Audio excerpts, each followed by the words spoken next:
Hello, I'm Dan McDowell, longtime professional broadcaster.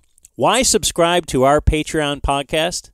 Well, perhaps you support our struggle to get out from under the oppressive thumb of the man. Or, objectively, if you sign up at patreon.com/thedumbzone, you'll get the 2 episodes per week that are available on all podcast platforms, like this one, plus an additional 2 episodes each week that are exclusive to Patreon.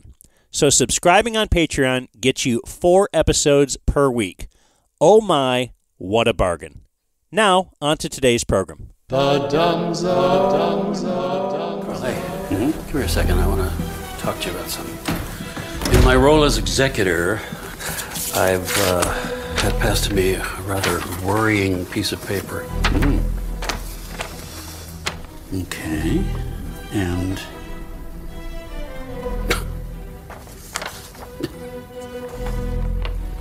who else knows? As of now, as far as I know, just you and me.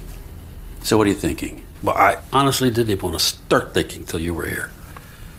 I mean, might it just go away? I mean, it might get lost. I hope it doesn't.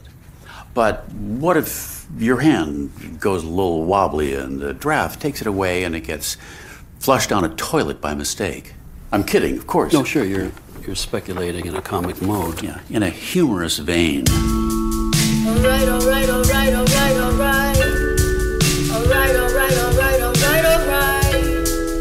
never listen, I'm gonna listen. I wanna listen to the Dumb Zone. Would you say perhaps, Jake, by the end of this program, that vein will have been drained? Your humorous vein? Are you ready to spray it out all over I the... am ready to spray the humorous vein. Yeah, that's right. all over the listening public, which it's a free episode today, so you could be spraying this all over Apple and Spotify and what else are we on, Blake? Hi, I'm Dan. This is Jake. This is Blake. We host a Dallas-based, sports humor-based variety show. Is it humor? Well, I have some big news. Sports humor. And I'm going to attempt to update you guys throughout the show. I don't really have a clue where my wife is right now. She left the house this morning looking... Buy cigarettes. She never came back. Brother, I wish. Yeah. As long as she takes those 2 hellions with her. Yeah. I don't really know where she went, but she did look, like, nice. So, like, obviously, like, she had, like, something, like, real work going on. And she says, in this text, Cam Newton is here. Oh. Fresh off kicking 5 guys' ass this weekend. Yeah, you see I saw on that. Twitter? I did see that going on. So that's what I'm saying. Like, I don't believe that was here. Tell her pick. Let's. You got to see the hat. He's got to have a hat. Get him on the phone. What are you saying right now? Hand him the phone. Yeah. Joining us now is Cam I have Newton. no idea why Cam Newton would be. And so you don't know where she is. What? I think she's at like the Gaylord. Okay. Which is an unfortunate name to be handed. Yes. Yeah. Unless a friend of your dad's brother was named that or something. He got sick and passed away. Yeah, anyway, so yeah, it's a free epi, so we really have to bring it today. Okay, because we have to inspire, we have to say, wow, if they're giving this... They're in. Yeah, if they can do this on a free episode, imagine what the paid one would be. Mostly... And watch this. We have guys. Leftovers. We have guys sitting in the den. I'll introduce them right after I pause. Hey, let's go. It's a vape opportunity for me. Can we keep that in there? I think we do. And unpause. So you guys want to keep that me yelling at the dog in there? Oh, yeah. It's funny. Okay. Well, okay, then I want it in there. Yes. Blake says it's funny. Comedy. Yeah. I mean, this is the guy that's the hardest nut to crack, as they say. Anyway, sitting in Den with us, we have a $6.90 guest, which means he was kind enough to donate $6.90 to the cause of paying off lawyers and helping Blake make more than he ever dreamed he could make in this profession. Heard that. Mark Miller is the guy who is supporting us today. He's a patron. Some people don't like to be called a DF, so I'm not going to do that. He was the very first $6.90 purchase. There you go. Really? Very first one. Yep. The first one off after Scene sent a check. Yes. Correct, yeah. And laid the groundwork for what was to come. So I did hear you speaking to Jake, not when we were recording live to tape, mentioning the cat. Yeah. I feel like that maybe could be an enticement. Like if you're going to do a $6.90 sit-in, Cat's here. the cat will be there. I mean, it's And then no we problem give for him me. like shave off a little for him for his cut. You know, an appearance fee. like Limu Imu. Yeah, like $20 for whatever. I don't think it should be too much. It's a 3-figure cat. So, Dude, I would love to have him with me all the time. I do think, I don't know if you guys have experienced this, like with a dog it's a little bit different. When a cat gets out in your car, it's like, I got to pull over. Interesting. Like the cat makes me super nervous to be driving.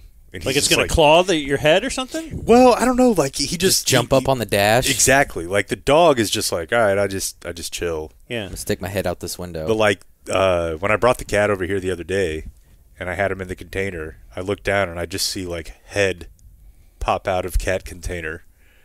And it squirmed out? Yeah, and I'm like, all right, well, we have to pull over at this park right now. I'd let him roam around. That's a good cat. But you might not be able to find him when you get... Yeah, that night, I don't know, I didn't tell you this, Blake, but that night Dan was like, bring the cat every day. For real? I texted him just like, hey, anytime, I love that thing. And I thought by the end of the couple hours he was here that the dogs then just started to ignore it. And they can live together in peace. He's chill, man. Yeah. He's super, super chill. So soft. The greatest cat. It better be. Yeah. You know, if it's going to cost that much. $1 per chill. I do still get like, and I told you guys about this probably like 3 or 4 weeks ago when he was a little bit younger, and it really, really annoys my wife, but I just can't stand when I can't find him. Like it really, really bothers me. And I'm just like, all right, well, that's X amount of dollars that I no longer can locate. Yeah. And she's like, what about... He's probably under the bed. And I'm like, but what if he's not? What about the air tag on the collar? Not a bad idea. That's really good idea. Yeah, I mean, I already told you guys about how confused I was about the chip. Yeah, it's got a chip in it, but it's not like you can just... Yeah, I thought it Fire was up like your a tile. phone. I thought it was like a tile. Like an app, yeah. Yeah. It should be. It's not. And then eventually they'll be in us. Who knows? Maybe they already are. Dude, you know what? Thanks to I Bill actually Gates. I watched I think this is like 3 or 4 years old, but I watched a 60-minute segment last night. I'm like an MIT student who could just like Google with his...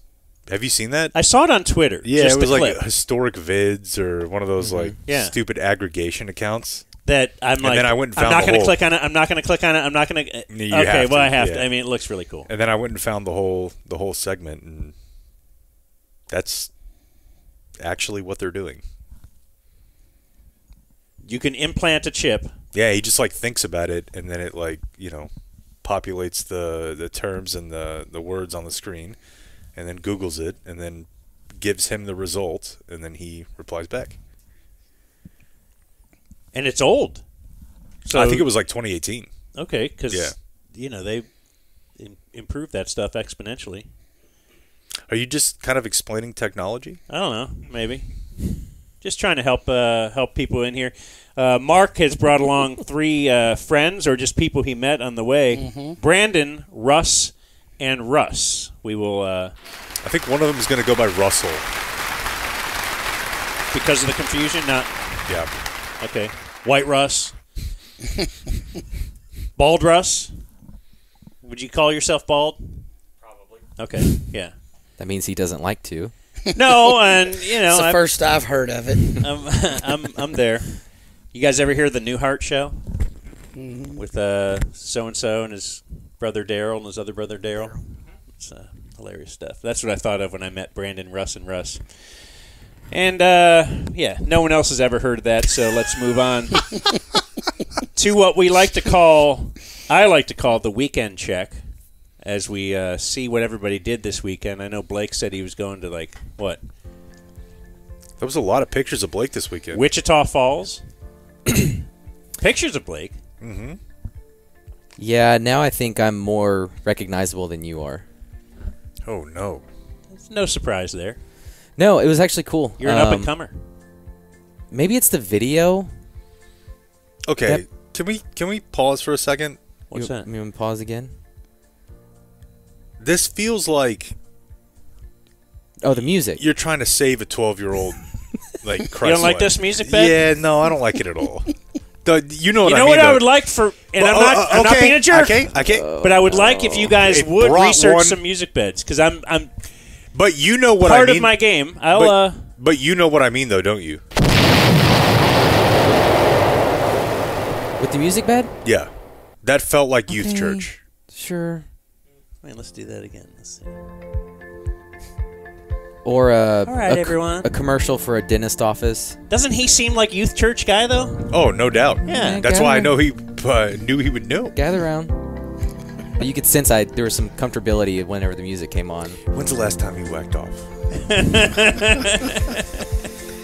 Anywho, All right.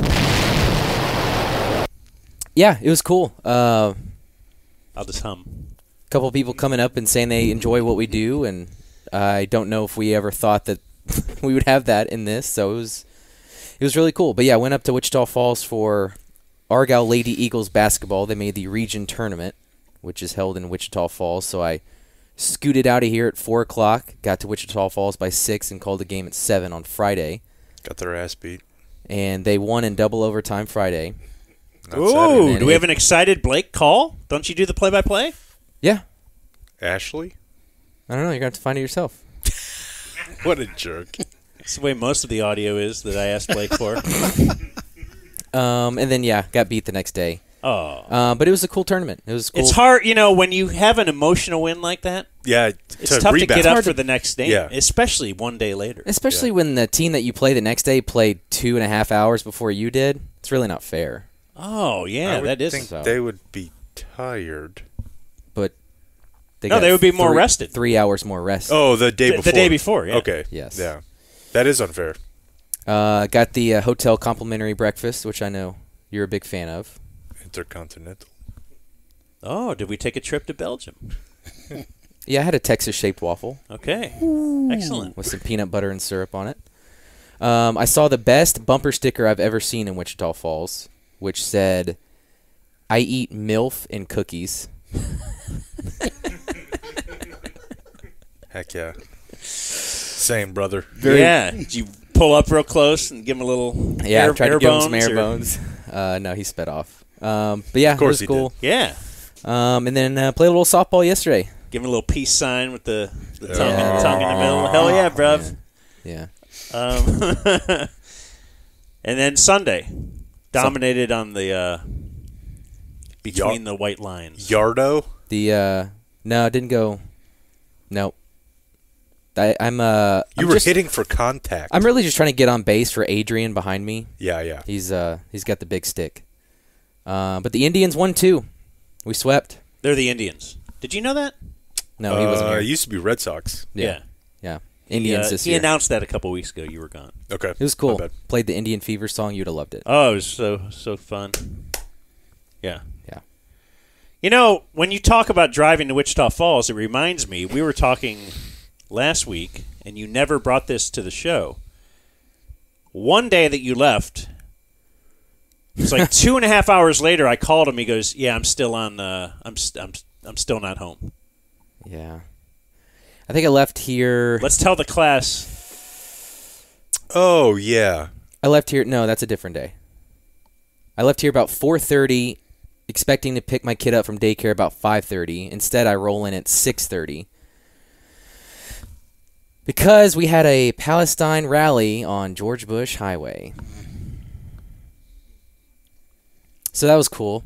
Got to pay a late fee to pick up my kid because So they're on the bush, like they were just on the shoulder, but I mean they weren't like blocking the road, but still everyone stops and rubbernecks. Good news. Peace now. Yes. Yeah. I think they solved it. Yeah. I'm just really glad they picked rush hour traffic to do that. Well, that's the best time. Why would they do like create awareness? Well, although I didn't hear about it except for through Blake. So I don't know. Was this on the news? He tried to paper over the fact that he almost just swallowed his own tongue. Yeah, just a little hiccup. Yeah, I mean, you're only going to do it at that time. I just wish they wouldn't. Yeah. That's all I can say. I don't know. I was very, very upset. Because, yes, Dan called me 2 hours after the show. He'd already probably been to the gym, got his dinner. No telling what he did in that 2 hours as I'm just sitting in my car. However, I did get to listen to the whole Johnny Manziel thing. Nice. So maybe that's a silver lining. Did you say silver rope? Was I about to? I think you did. Sorry. Silver lining. Yeah, I mean, I don't it was weird. When I got back from Mexico the other day, you walk out and there's like the international terminal. It's like, I can't believe I actually went to like a protest. You handed out pizza, right? Yeah. Or water. Haven't you done that? Yeah, about like a bunch of water and a bunch of pizza. Because it was like a bunch of lawyers there, like trying to get people let back into the country, I suppose. Yeah. When was this? Was it travel ban? This isn't like when you were 20. No, this was like 2018, 2017. We were definitely working together. Yeah. My wife and I went there. Pre-kids. Obviously. Ooh, that was close. I'm trying to think. She's 5? Yeah, Nora might have been born, but it was like when Trump was like basically like telling people like you can't come back here. Uh-huh. And it was wild, dude. Super, super wild. Like there was police everywhere and there was like, people crying, and I'm just like, do you want a pepperoni? Did they polish it all off? Yeah, there was a bunch of people there doing the same thing I was doing. So, okay. Yeah. You're just a good human. I would never think of doing that. It was weird. Like, I'm not sure I would do it for my friends who were protesting. Right, much less a stranger. Yeah. Just a bunch of people. Yeah. It was very weird. Because I consider the best way to create change is to vote. So I do that once every 4 years, and I'm done. Right. Why do I need to do more? Totally right. You got anything from the weekend? I invited you to come to my wife's birthday party. Didn't see you there. You know what? I was thinking about that this week. That was yesterday. Not super surprising, but nah, it was a very, very intense Saturday dealing with a new email address that we have. sales@dumbzone.com. How about Wow. that? That is right. We actually have a salesperson that is not us and was busy. So people have emailed us and reached out and whatnot, and it's been awesome, since, July, August. And a lot of those have gone unanswered and ignored until this weekend. Until sales at Dumb Zone. Yeah, so I, couldn't really say anything in the, for 6 months. We couldn't really address it at all. And then, now, possibly this Monday and Thursday episode will actually be, supported by commerce. So that's kind of what I was doing. But I was also thinking, and let me just say, I think your wife is great. She says that he apparently owns a logistics company. What? Okay. Cam Newton does? Drive him over here. I don't know. I mean, that's like her business. Say unbutton the top button and drive him on over here. she might also just be thinking that all black people look the same. Well, that's a concern. So I was thinking about her, and just like, I thought. So we're doing a birthday party, like this weekend, like it was Saturday. Yeah. But I thought we also had a birthday dinner earlier in the week. That's why I couldn't get a hold of you one day. And then we had like, we're going to Mexico because it's my wife's birthday. Like, how long is this birthday celebration? To be honest, like, I would say that the fact that we went to Mexico was really just like, we just needed to leave, dude. Okay. I feel like it was laid out with hey, it's my birthday. Yeah, I mean, I probably sold it to you guys like that. Okay. But it really was just like, we just need to get out of here. Okay. Like, we have not spoken a word to each other in 6 months. Well, I think a lot of people who have like kids not of that my bad. age are. Yeah, this guy gets it. so it was more about we haven't done it. Like that's the whole thing. Because when you have kids, you actually you just don't. You literally have to kind of schedule it. Dude, I woke up this morning at like 3 o'clock and I had a cat and a 5-year-old next to me. And I'm like, neither one of these were here whenever I laid down. Right. And now they're both here.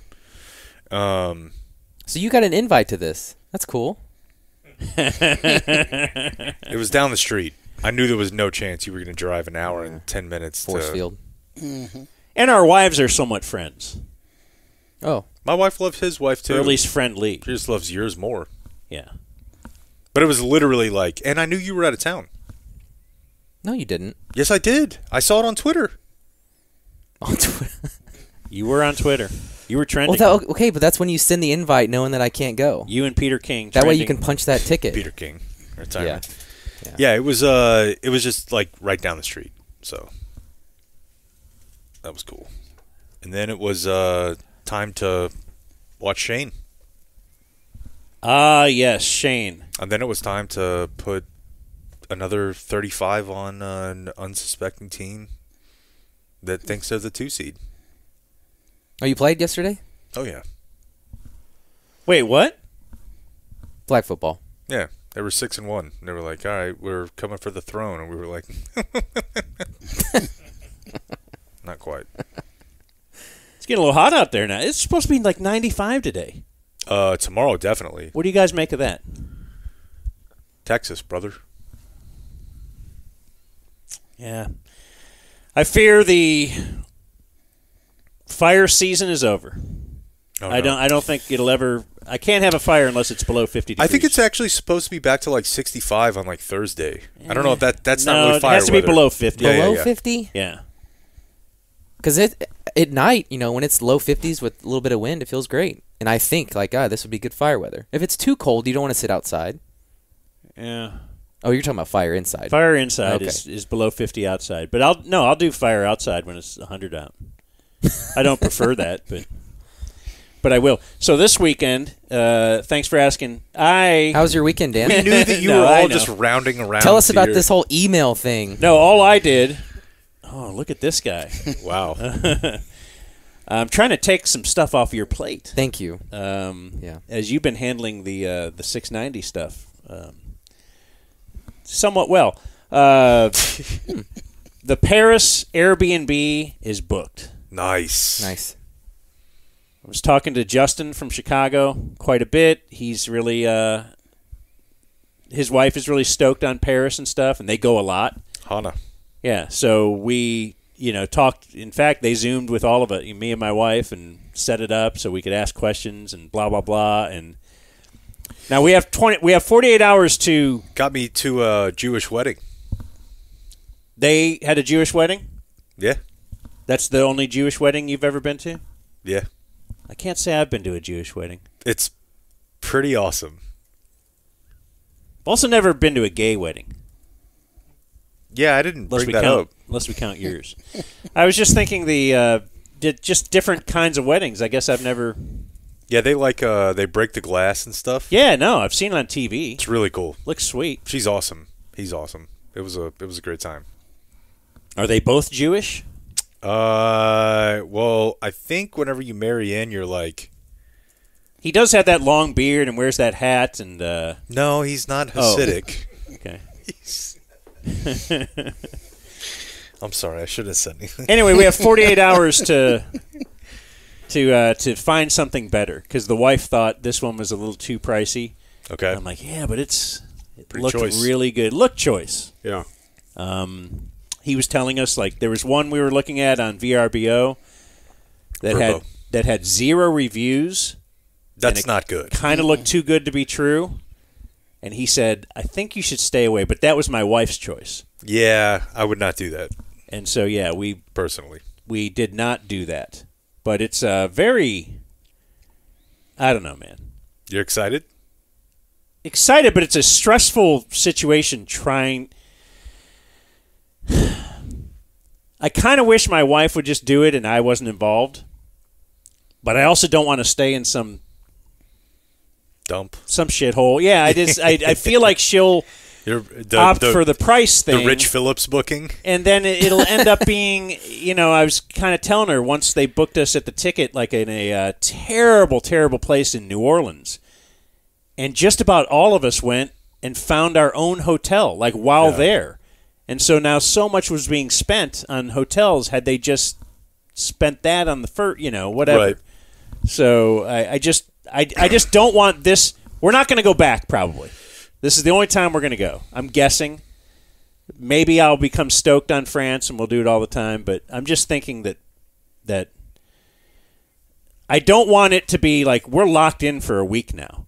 Mm-hmm. If you pay for the Airbnb. And now what if like our memory of the trip is just how terrible the living arrangements were. Now, I'm not looking for a mansion, but I'm also looking to be able to go to sleep.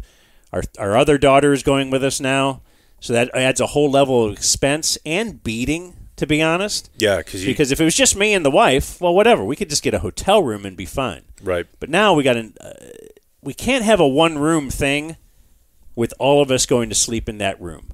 Of course not. I feel like we have to have a 2-room. There has to be at least 2 beds. Yeah. And now that's so the expense has gone up, but I should have kept it in my pants. I should not have had so many kids if I want to, not complain about this stuff. But,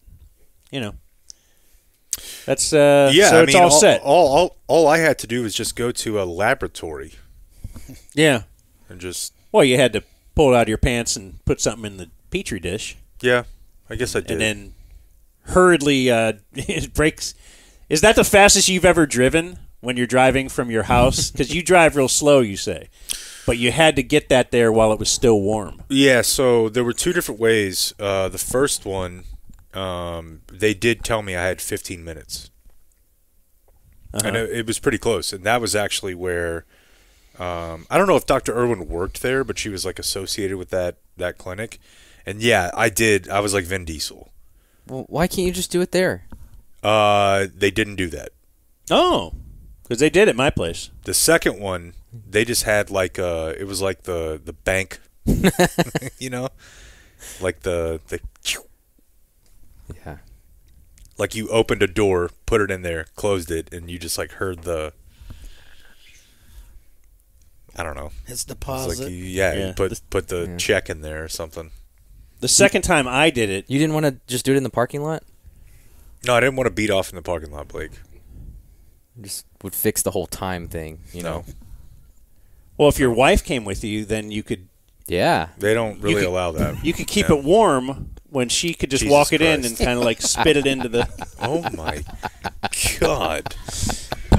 Okay, I I, got know the I'm not gallery supposed to going. stop you, but that was a lot more than I was expecting. I was expecting like a handy. No, we're going all out. Yeah. We're going all out for you, dude. Yeah, for sure. Appreciate that. No, but we beat the brains off of them yesterday. So that's what you were mostly asking. What are your stats? Got a penalty. Again? Yeah. Were Was you it for your holding? mouth? Was it from my? No. It was That's not out of the question, am I right? No. It's not. No. But yeah, little holding call. Did you feel it was warranted, or They could call it on every play. okay? Isn't that what they say? Yeah, okay. I want to promote what's coming up this week. It's a lot. Because, yeah, we do have a lot going on. Friday, so I think we're going to have our regular show schedule. We'll air Monday, Tuesday, and then Thursday, Friday. But actually, one of those days, we're going to be time shifting it. We're going to record our lawyer roundtable. Heck yeah. And I'm expecting at least 2 episodes out of that. Because we've talked about... We haven't talked... Like, we don't rely on talking about our former employer very much at all. We'll make mentions, but people are still like, hey, I want to know a little more inside stuff than you guys have revealed. And so we will do so.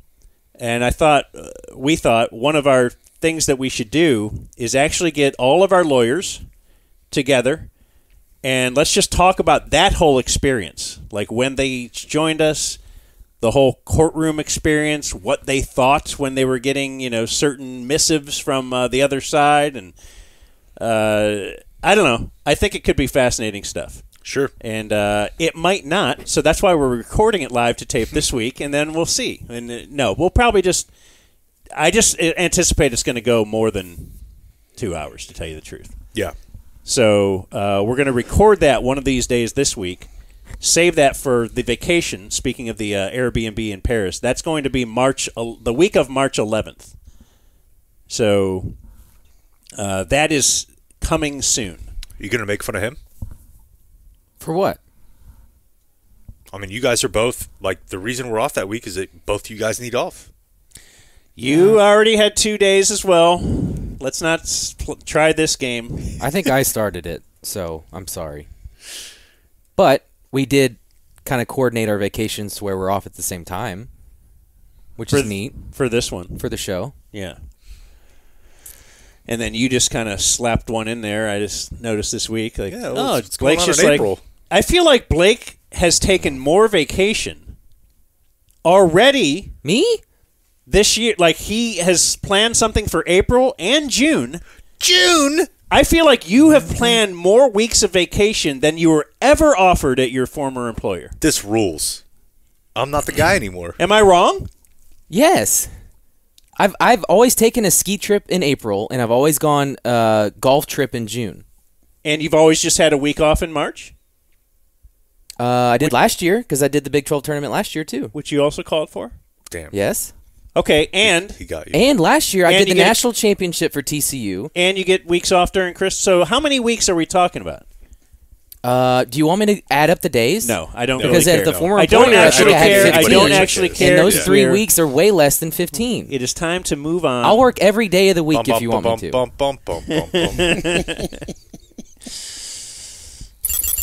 It's time for a Dumb Zone Interstitial.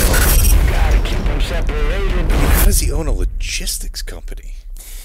This doesn't make any sense. Can I promote our Discord for just a split second, because you said the lawyer roundtable, and we've had some people advise us to start a Discord for a reason I'm still trying to figure out.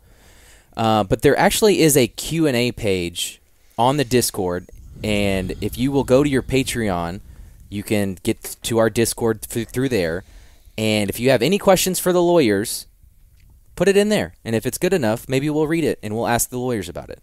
So as this is a free episode, what if there's people that are not subscribed to patreon.com/thedumbzone?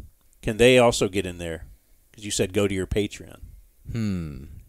Is this where I'm supposed to say, no, you're actually supposed to sign up and go to and subscribe? Oh, is that your plan? No, I maybe. didn't.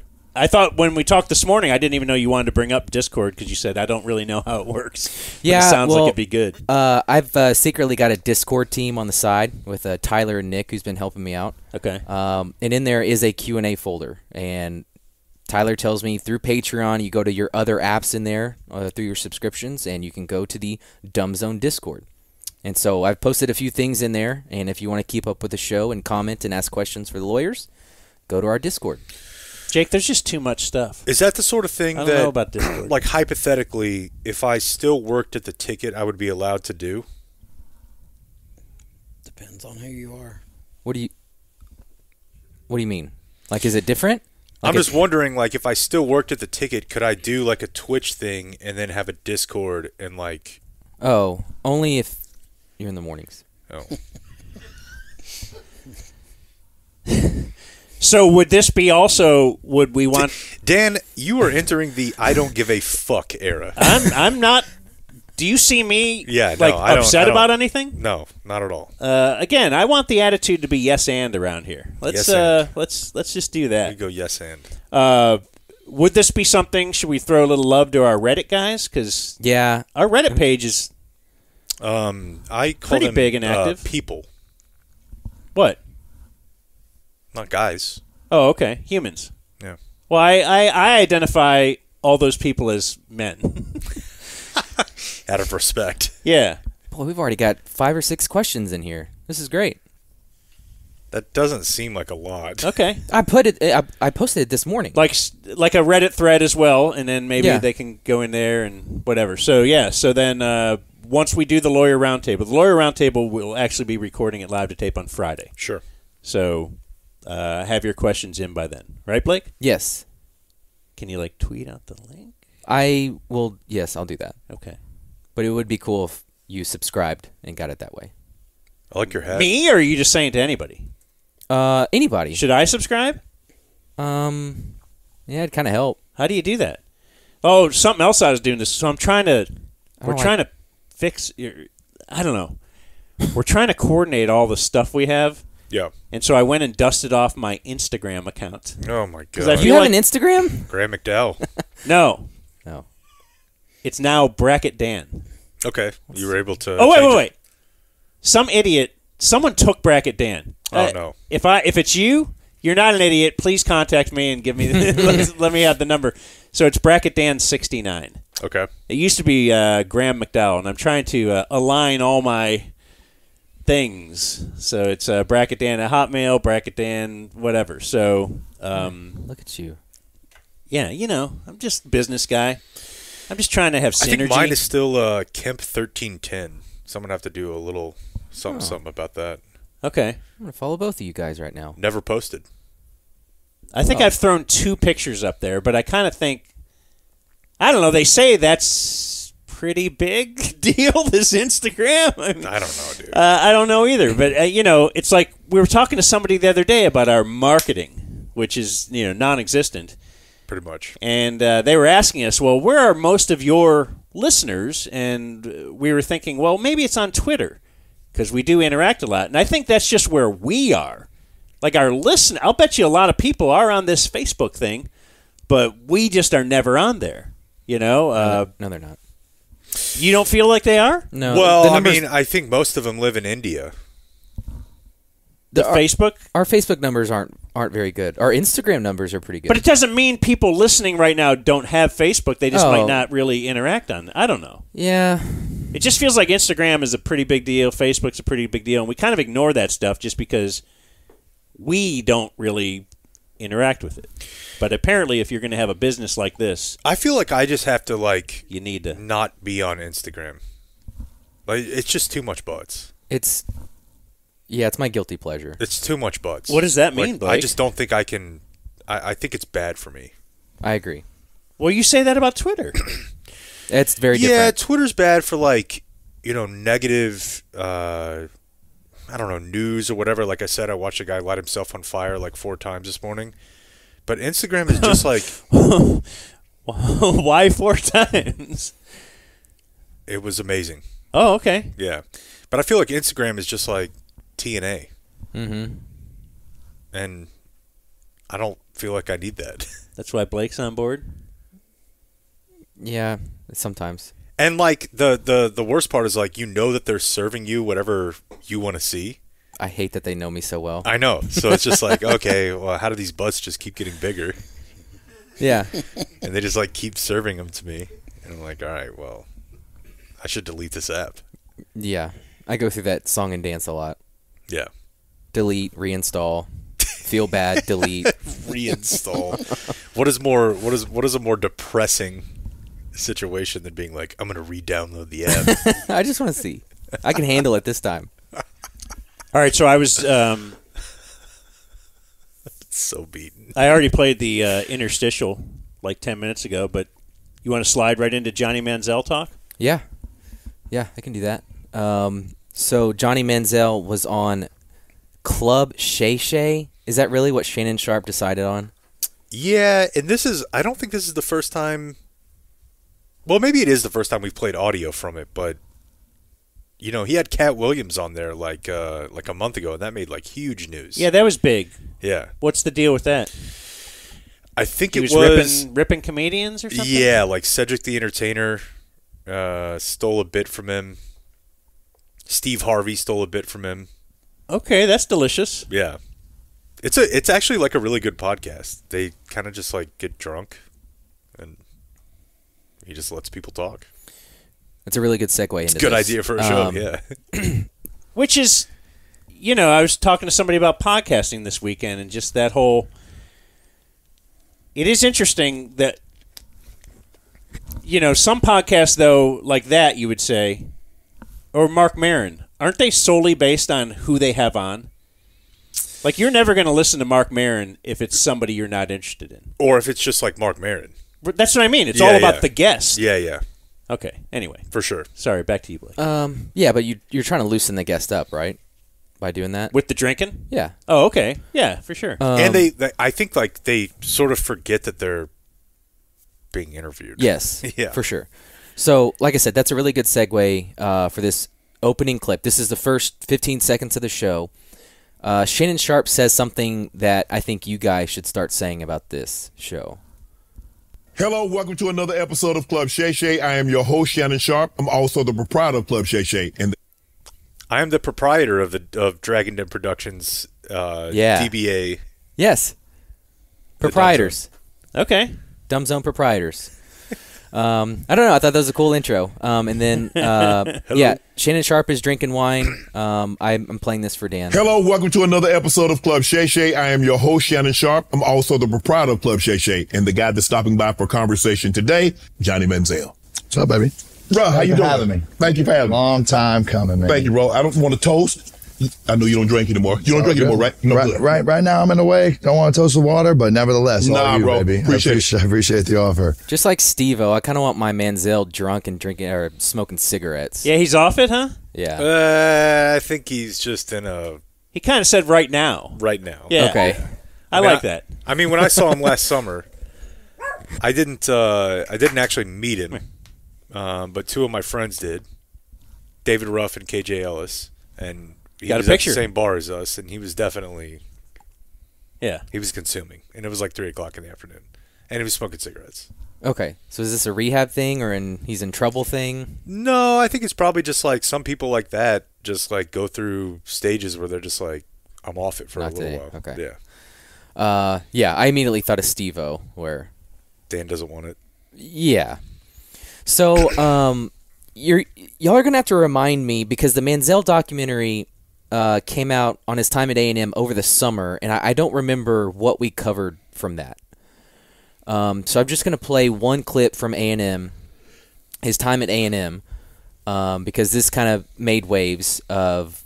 Manziel said, and now consider this is pre-NIL, that he would have stayed at A&M for a sum of money. But Kevin Sumlin said no. I'm leaving to go to the draft, and I'll paint a picture for you. It's 2000, the spring of 2014, December 2013, right in there about December, January. I'm getting ready to make this decision on if I'm going to the NFL draft or I'm going to stay. And I found this out 5 years later from my dad. But my dad went and had a meeting with Kevin Sumlin and pretty much went to him man to man and was like, we'll take $3 million and we'll stay for the next 2 years. And my dad says this is true as today as he did when he told me. He left. He did the same thing that he did when Cliff Kingsbury asked him to be the highest paid offensive coordinator the year before. And Cliff would have stayed with me another year and we would have ran it back and gone for another one. Right. But he comes to someone, he asks him for X amount, someone, he had this ego about him that what we built, was all him. And the crazy part to me is he only asked for $3 million. Did he ask or did he just get offered that? I guess. Well, his dad approached Sumlin, hey, pay us $3 million, we'll stay for 2 years. I mean, how would that even have worked, though? I mean, Under the table they somehow? talked. Yeah, Shannon Sharpe admits to getting stuff when he was recruited. Manziel admitted to getting money. I mean, they made up the fact that Manziel came from money just to explain how he's courtside or how he has all these cars. Yeah, and I've heard a bunch of conflicting reports about that. I mean, I don't know that he was like as wealthy as maybe sometimes he's been portrayed to be, but I don't think he was like broke. No, he definitely wasn't broke, but his dad was selling cars when he was coming up. Yeah, and but he got a better job down in Kerrville, I think. Yeah, but not that kind of money. Also, did he have 2 more years left? Yeah, because he redshirted the fight year, right? Yeah, he was the first freshman to win. Yeah, the Heisman Trophy. Yeah. Then the next year he had the meltdown year. Yeah. Well, not meltdown, but yeah, they played Duke in the bowl game. But yeah, he had his junior and senior years. He was never going to stay for 2 more years, though. Ever. I don't know. That's what he's saying. But it is kind of funny, though, that, like, at the time, we all thought, is it Cliff? Is it Kevin Sumlin? Is it Johnny? None of them have really turned out to be all that successful in the postscript of it, right? I mean, I guess, obviously, Cliff has an NFL job now, and I mean, it was he's Johnny. Awesome. It was Johnny. The way... It was Johnny, and it was a moment in time. Yeah, it was the perfect storm. It was just that there was just nothing anybody could do about what he was doing, and the fact that they had just gone to the SEC, I feel like that like helped tremendously with like the bright lights of it. You know, like is that A&M story as big of a deal if they're beating Iowa State instead of Alabama? No, because a part of his red shirt year, because he got into trouble, right? You said the fight year. Yeah, he got. Yeah, he was like 4th on the depth chart. That year he got arrested. And he said 4th on the depth chart, he may or may not travel, and we're going to Ames, Iowa. Yeah. Like, he was so checked out. And so that's a part of it, the move to the SEC. Yeah, if he had that year and they knocked off Texas, Kansas State, or whatever, whatever they run through the Big 12, it wouldn't have been. Yeah, when you knock off Alabama at Alabama. Yeah. Yeah. Yeah. So, and a lot of that A&M stuff was covered in the documentary. It was so much fun. I know. It was so much fun. He begins to detail his drug use while in the league, and we get a pretty viral clip from this, but it is amazing what he had to overcome from his behavior off the field. That persona that I had on the football field of being able to have that confidence translated over into the party scene as well. I'm the guy, just like I am on the field, in the club, in the streets. So it's all in front of you if you want it, and you're hanging around the wrong circles. It ain't hard to find at all. So, you get around people who you think you look up to or this or that, and then it just goes. And then it kind of goes and it snowballs and it keeps getting worse. And you go from cocaine to Oxycontin to Percocets to I look at the mushrooms as a different thing now. That's not a good thing to say, but like, I do like that he's like accounting for the fact that mushrooms are now viewed as therapeutic. Do you know what I'm saying? Like he's like, all right, yeah, pain pills, cocaine, and he's like, mushrooms are not that bad actually. Yeah. I just thought that was, when I heard that, I laughed. Let's rewind, get some of these drugs again. Keeps getting worse, and you go from cocaine to Oxycontin to Percocets to I look at the mushrooms as a different thing now. That's not a good thing to say, but like the harder drugs, the drugs that like tear you down. I never did anything with needles. Never did anything like that. But the coke and the oxys, you always have your line, I know, like, dude, I can't tell you how many times I've said that. Yeah. I'm like, come on, no, not needles. Really a drug addict. Yeah, never did meth. Needles, never did anything like that. But the coke and the oxys and the Percocet were very, very tumultuous in my life and like popped their head, especially the days of wandering around the Hollywood Hills. And it makes sense why you see me so sporadic and like. I was 210 pounds when I left Cleveland. I was 170 pounds sitting in Vegas that August, that September, October, whatever it was later in that year. How you lose 40 pounds? You're on a strict diet of blow. Oh, I was about to say, you don't want either one of them. I mean, you lose 40 pounds in that length of time, you're on crack. Or Ozempic. It's a housewife shot. Yeah, so is he saying that that's after Cleveland released him? Yeah. Or like in one off season? Okay. No, I think the last year. Is he intimating, was he doing coke while playing I didn't get that vibe. for the Browns? I don't think so. I don't think maybe, so, but- maybe painkillers, but I don't think he was taking hard drugs. Dude, and, I guess we're not journalists, so I don't really have to, substantiate any of this, but, I mean, I would hear from people that were on campus at the time that were like, dude, this dude is drinking at halftime. Dang. So that's not the same as, Coke or Oxys or whatever, but that he would just, keep Fireball in the locker room. That's Guzzle up and just go out there and ball in the second half. No problem. Yeah, it's really amazing to me because, him saying, I'm the guy, I got to be the guy at the party, I got to be the guy doing the most, whatever. I mean, if you think logically, if you are Johnny Manziel. Well, the two clauses you I just suppose Johnny Manziel was not thinking logically. And it's the reason I'm, one of the reasons you can be so impressed with LeBron. You're kind of given the keys to everything early on, yet you still remain exactly. Yeah, but had you been this, Johnny Manziel, you would think, well, at the worst, not at the worst, because the worst is what happened to him, but you could be a backup quarterback in the league. You can make a minimum of $1 million a year, probably a couple million a year for a decade. You don't really get hit a lot. Who's Chase Daniel? What a great career, dude, if you think about it. My buddy RG. Yeah. He was in the league for 12 years by just being smart. Yeah, and just you walk out with $10 million, $20 million in the bank. Yeah. You, just I always think of, was it Rick Meyer with Drew Bledsoe? Rick Meyer was number 2 overall pick back then.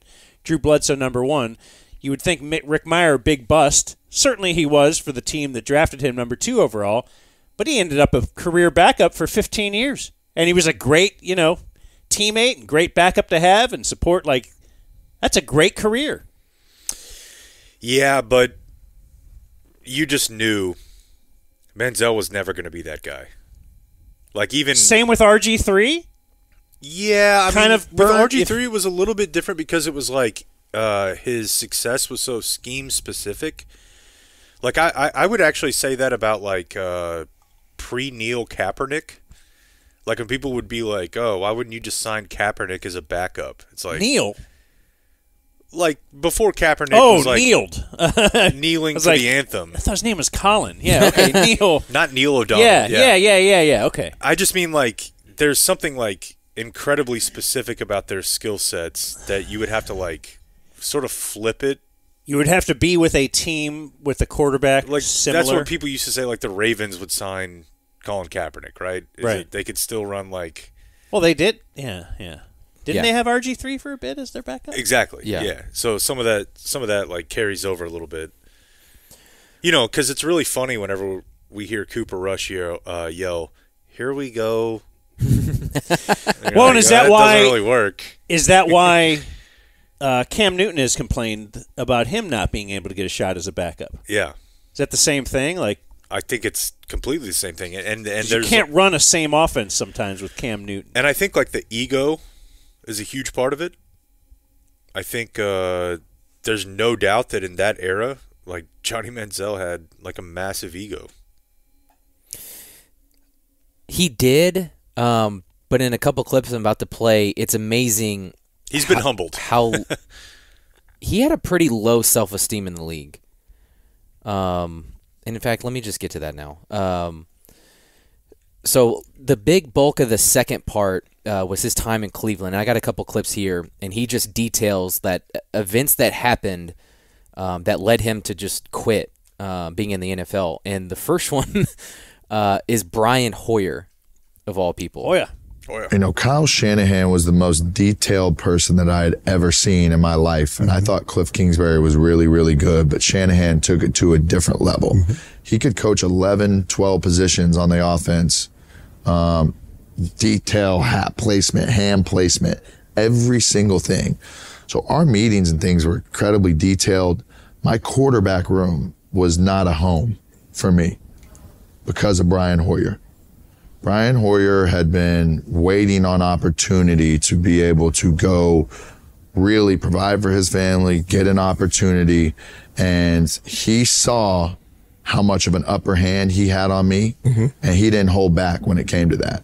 So there was instances in the quarterback room early on where I would ask the same question a couple times, and he'd be at the head of the table and go, again? We're doing this again? Wow. Keep him out of it, right? Wow. Let's just cut that off. And I don't have a bad word to say about Brian Hoyer. That is just fact of what happened in that room. Damn. So, and we'll get further into it. But yeah, as a rookie, and he's even admitted at A&M, the stuff he was able to do was just magic. It wasn't like, hey, we're going to free you up on this third down and roll. Yeah, it was just back to throw, nobody's open, let me just run around for a little bit. Chad Mike Evans. And and 3 first-round picks on the offensive line. Yeah. And you can get away with that in college sometimes. Yeah. Oh, absolutely. Because have you seen lately, this is about a month ago, I think, Brady was picking apart somebody or doing some kind of quarterback film study and saying, yeah, oftentimes when you see like somebody make something out of nothing, that person has actually made poor reads that has led them to having to run. Well, that's why the Mahomes evaluation was so tough. Is that everybody would look at like what Texas Tech was doing, and they're like, well, why is he bailing 2.3 into the dropback? And are these route concepts like viable at the NFL level? You know what I mean? Yeah. Like Vince Young, for example, was like a very tough NFL evaluation, whereas like if you play in a pro-style offense in college, people are like, okay, you know. You can do this. You can do this. But a lot of times you kind of want like the best of both worlds or whatever. But I don't know, like just throwing Brian Hoyer under the table. No, that sounds incredible. I love this kind of stuff. I love learning stuff years after the fact. Yeah. Okay. And when you're watching, you wonder, why did, because you were one of the few guys who was actually yelling pretty loud that Johnny Manziel will not be good. Why did I think that? Yeah, was part of it the pro-style offense type thing? Was no, it was his... that people would tell me that he was an alcoholic and he was 5'11". Okay. And I'm like, all right, well, that seems like two marks against you. Like if you're going to be an NFL quarterback, you kind of have to be. I would prefer an NFL quarterback that like wants to go to a mega church. Because you can probably get away with being in a lot of positions. Yeah, in the sure. NFL and have lots of off the field activities. Problems, yeah, but you that's why you love Trevor Lawrence so much. I think he's great. Yeah, I mean, I think he loves his wife, and I think he probably 95% of the time has missionary sex. And I think that's what I want out of my quarterback. Yeah, I don't want a guy who's like, you know, I don't know. Jake wants his quarterback to do missionary. Yeah, Got it. Basically, yeah, and I think Dak fits that bill. Yeah. Okay, so you mentioned just learning behind the scenes stuff. Probably don't like Brian Hoyer, but you're going to love Josh McCown. So I'm not saying a word. Now I'm struggling. Now I'm getting behind. Now I don't know the detail of the plays because I'm not going home and dialing it in even more. Right. In the building, I studied film. Okay. I wanted to watch these Rex Grossman clips of Washington, the Shanahan. I wanted to watch RG3 2012 season. I wanted to see how you do this stuff. And I watched it. Did I grind it the way that Peyton Manning does? Absolutely not. I didn't even know that was a thing until Josh McCown got in the building the next year. And when Josh McCown came in, the shift in that room went through the roof of positivity. When I got there, he comes up to me and he goes, "You want to be a great quarterback?" I go, "Yeah." He goes, "Tie a string to the end of my backpack and you can follow me around wherever you want and I'll show you what it takes." to really be a quarterback in the NFL. Now when that goes to the practice field and we're out there and we're dialing in these bang eights, we're throwing the comeback. McCown's sitting there like, you can fucking do this. I can't make that throw, but you can. What do you think that does for a second-year player's confidence? Through the roof. Through the roof. That's awesome. And I wonder how much, if he had been able to stay like a little bit more on the straight and narrow, like if he could have actually pulled this off. Because like I think like the blueprint was like Drew Brees, right? It was like, can he be Drew Brees? Can't see over the line, but if he can hit, as he said, the bang eight and the comeback, which he had the arm to do, then, you know, can he exist in the league? And that's exactly, it's funny, because that's exactly what you're talking about with Chase Daniel or whoever else. That's Josh McCown. Yeah, so this... Like, that's a guy who can exist in the league for 15 years and be like, just follow me and I'll show you. Just, this is how we do it. Well, does this lend to the...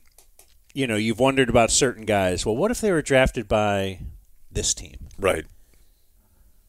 Would things have been different? Number one, we thought Cleveland might be better for him because he's him. It's and not Dallas. It's Cleveland. Glitzy. Yeah. Like it's, 11 p.m. Things are done there. Right. But then you think of how many. This used to be a thing. I don't know how much it is now. But I remember it like with Eli Manning. The Giants acquired Eli Manning, but they also got, I don't remember, is it Steve DeBerg? They acquired another real veteran quarterback who was he had done it before. He had been around saying, you're going to start at first. But more importantly than that, and now you might just have too much money invested. You got to start right away.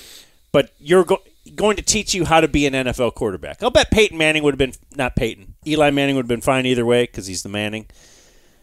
Well, we bring up Mark Sanchez with Dak all the time, right? And that's immediately what I thought of listening to this. Like Romo wanted no But that wasn't why he was acquired. No, it wasn't why he was acquired. But that's the important. But yes, Mark Sanchez was like an extremely high pick. That right. So when he's saying he brought Brian Hoyer in, Brian Hoyer at the time was thinking, I want to start. I want to get that contract. He wasn't. Brian Hoyer of today, or maybe a few years ago, was more of a career backup, and you knew who he was.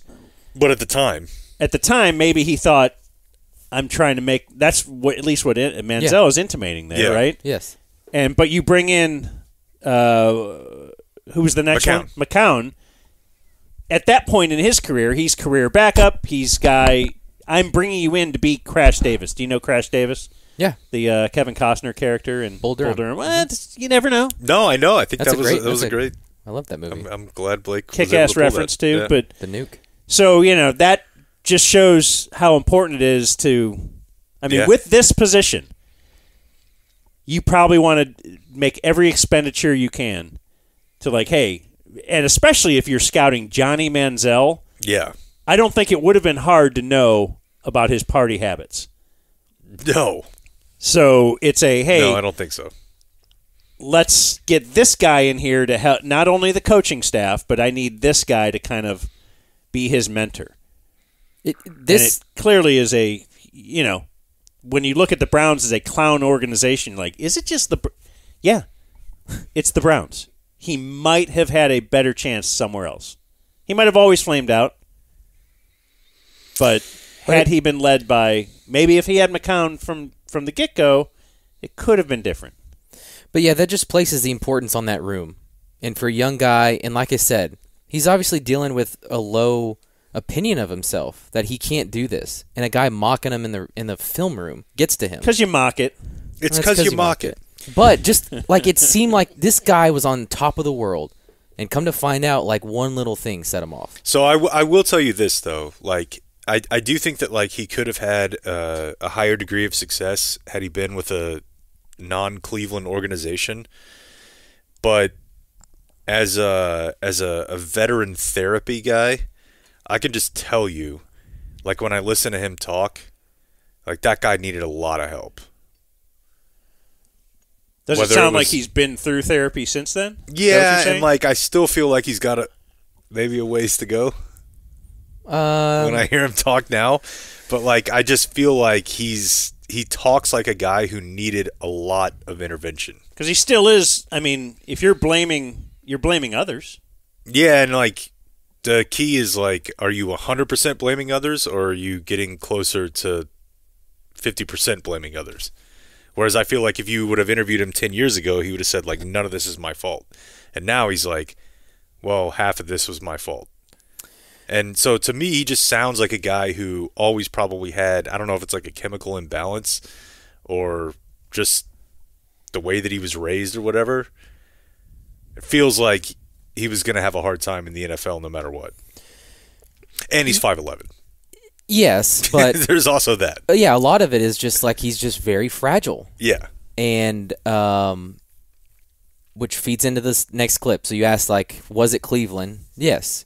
And here's the straw that broke the camel's back.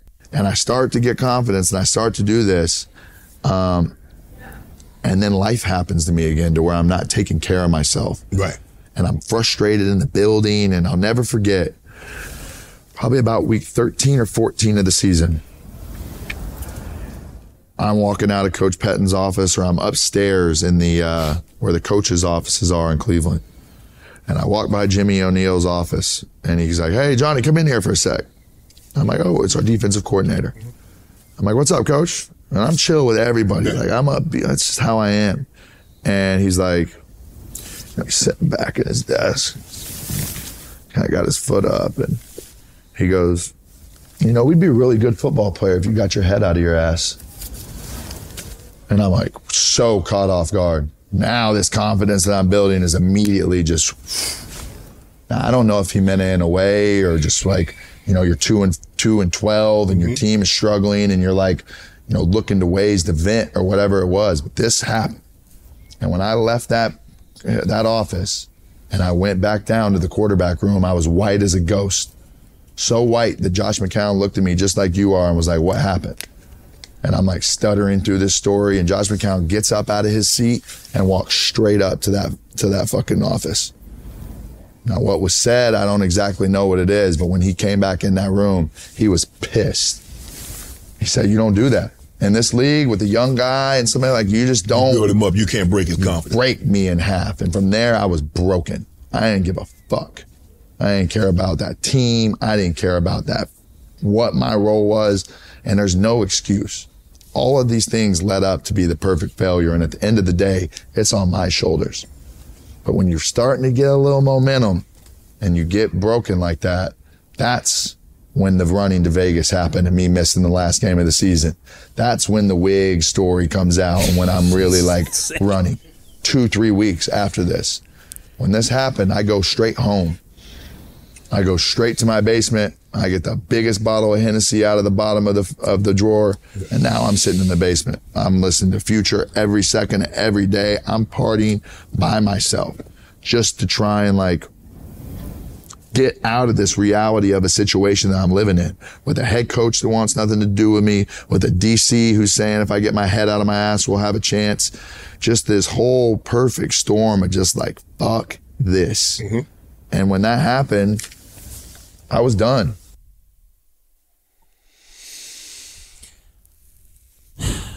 So I would say this. Now I think he would have never made it just because of his mental makeup. No matter what, if Josh McCown was in there from the beginning. I mean, I feel like certain guys, it's your mental makeup. Yeah. And maybe that's out of his control in the end. Yeah. But it's kind of like what you bring up with like LeBron earlier. Like LeBron is programmed as a cyborg. But it isn't because we brought in this guy to usher him, No. It's not a coach, it's not a vet, it's just that's the way that his brain is. And I'm not saying, possibly my mental makeup is better, but the point is, like, I just remember I had a really rough time in the stop before when I came to Dallas. I was in Dayton, Ohio, and I had a guy that I would walk in, the guy who was our program director at the time, And there were 2 of them in my time there. So if any of them ever hear this, they can decide which one of us yeah, was a little this Spider-Man meme. But I would sneak in the back door so I would never have to see. Like he was a terror to me, and it was very emotionally difficult to where. I remember I just got a notebook and would write about it, and that to me was like a release of it somehow. I guess some people have to talk it out. I would not really do that as much. I just had to write about. Man, I'd love to find that old notebook and just see what a wuss I was. But it was just like to live through it. And I was, getting my car repoed. I was not making the money Johnny Manziel is making, or just didn't have, that. There was no real opportunities in front of me where, like, even him if I fail at this, I could still be a backup, and like it was. So I wonder about his mental makeup if that. But he was dealing with a lot of pressure. I mean, first-round pick, you're going to be Cleveland's savior. Skip Bayless is saying you're going to be bigger than LeBron is. I mean, I'm sure that. There's Drake writing songs about you. But that exacerbates if you don't have the mental makeup. I mean, maybe he had the mental makeup to be a 6th-round pick. Dude, I mean, we talked about it whenever we watched that documentary. It was basically like, he was like, I just had fun playing football. Like, I didn't want to do this. I didn't want to be like some, like, alpha, everything has got to be about work all the time. Like, that's how NFL quarterbacks succeed. That's what they have to do, right? Yes. I mean, people make fun of me for bringing up Mahomes, but I've seen what he does. And it doesn't look fun. So do you have to... Missionary? No. So again, how do you evaluate Possibly. that? I mean... Out of college? Is it interviews? Is it this and that? Is it I think out? most teams can sniff it out pretty quick. Okay, so this I think the Browns are like... all of them. Does this go back to Jimmy Haslam and the homeless guy? Yeah, I mean, I think most teams He said he can met a figure homeless that out guy pretty outside quickly. their facility who said, you got to draft Johnny Manziel, and that put him over the top. Jeez. Yeah. I wonder if... And now they've given $248 million to Deshaun Watson. I wonder where he falls if the Browns don't take him. I mean, 21 was pretty late for a freshman Heisman Trophy winner. Certainly you would think someone in the second round at least is going to take a shot. Probably. Like the value, probably. But most teams are able to... Probably here. Probably here would have been the other if option. they talked him out of doing it in the first round and he's still there in the second round. It's possible. I would But say there's there's very little chance Jerry is saying, wait. The second round? Yeah, you're probably right. But there's like 5 teams. Because how many second-round flyers have they taken? Yeah, a lot. A lot. But could you imagine him saying, Tony Romo, front row? Because it would have been the same thing. Romo would have treated him, treated him horrible. And so you've mentioned LeBron a couple times. This is the last thing I'll play. LeBron tried to take Johnny under his wing. Do you remember this? No. It was a big deal, dude. Well, maybe I will if he... LeBron and Maverick Carter signed him and was just trying to help him along. And he does take some accountability. I'll give him that. They gave me the best fighting chance and built a team around me. And the thing that I realize now is the reason why they're probably still pissed at me to this day. They don't lose. They don't bet on anything that's not a sure. He's talking about LeBron and Maverick Carter when they don't lose. When they sign an athlete. Like Amy Schumer. I don't understand that joke. Have you guys not seen that clip of LeBron talking about Luka from The Shop? Oh, and she's in the room? Yeah, it's a weird 10 seconds. It just pans to Amy Schumer. It's like, all right, what are your thoughts on his step back? But it almost, the way he's starting to describe this, though, sounds to me kind of like Nike. Yeah. Phil Knight. Like if Nike Never says, miss. I'm putting it on you, then you are the next one. Yeah. They gave me the best fighting chance and built a team around me. And the thing that I realize now is the reason why they're probably still pissed at me to this day. They don't lose. They don't bet on anything that's not a sure thing. And what I did and the way I carried myself and the way that I was in my time during Cleveland was pure and blatant disrespect to them for giving me everything that I could have ever needed to be successful. So something that still to this day, I think now that we're talking about it, I haven't completely, truly got over yet, how I let them down. And I remember this is how bad off I was whenever I was in Cleveland. You know, LeBron would text me every week to come over to the house and watch a game or play poker with the boys and just tried to be there. And I was so depressed for the first time in my life that even my biggest role model and inspiration in my life couldn't get me out of bed to come and hang out with them. Wow. You know, when I went to the Cavs games, I was in, I was out.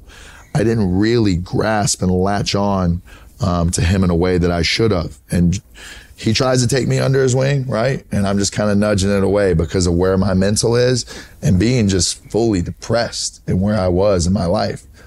Is that an excuse? Absolutely not. Because at the end of the day, the respect that I should have for them, giving me everything, should trump all else. Man, that hurts. Yeah. Yeah, you had that. That hurts. You have that support behind you. But, I mean, I still do think that, you know, the fact that he's willing to talk about it now, in some ways means that he has come a long way, because that is the worst part about it, is like when you can't get out of bed. The worst part about it is when you're like, I just don't want to do anything. LeBron James wants me to come over and watch a game with him. And you're so depressed, you're like, I can't get out of bed.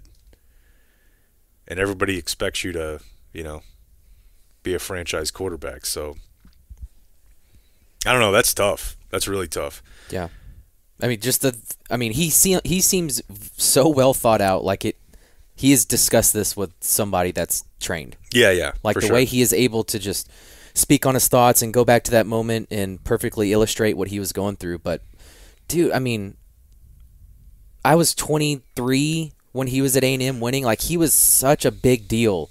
And looking back, like, listening to his answers, it's such a facade. Like, he was on top of the world. I actually would not say that that's a facade. I would say that that's how a lot of people are. I would say that a lot of people are that present that way. That's like, it's like they don't have a middle ground.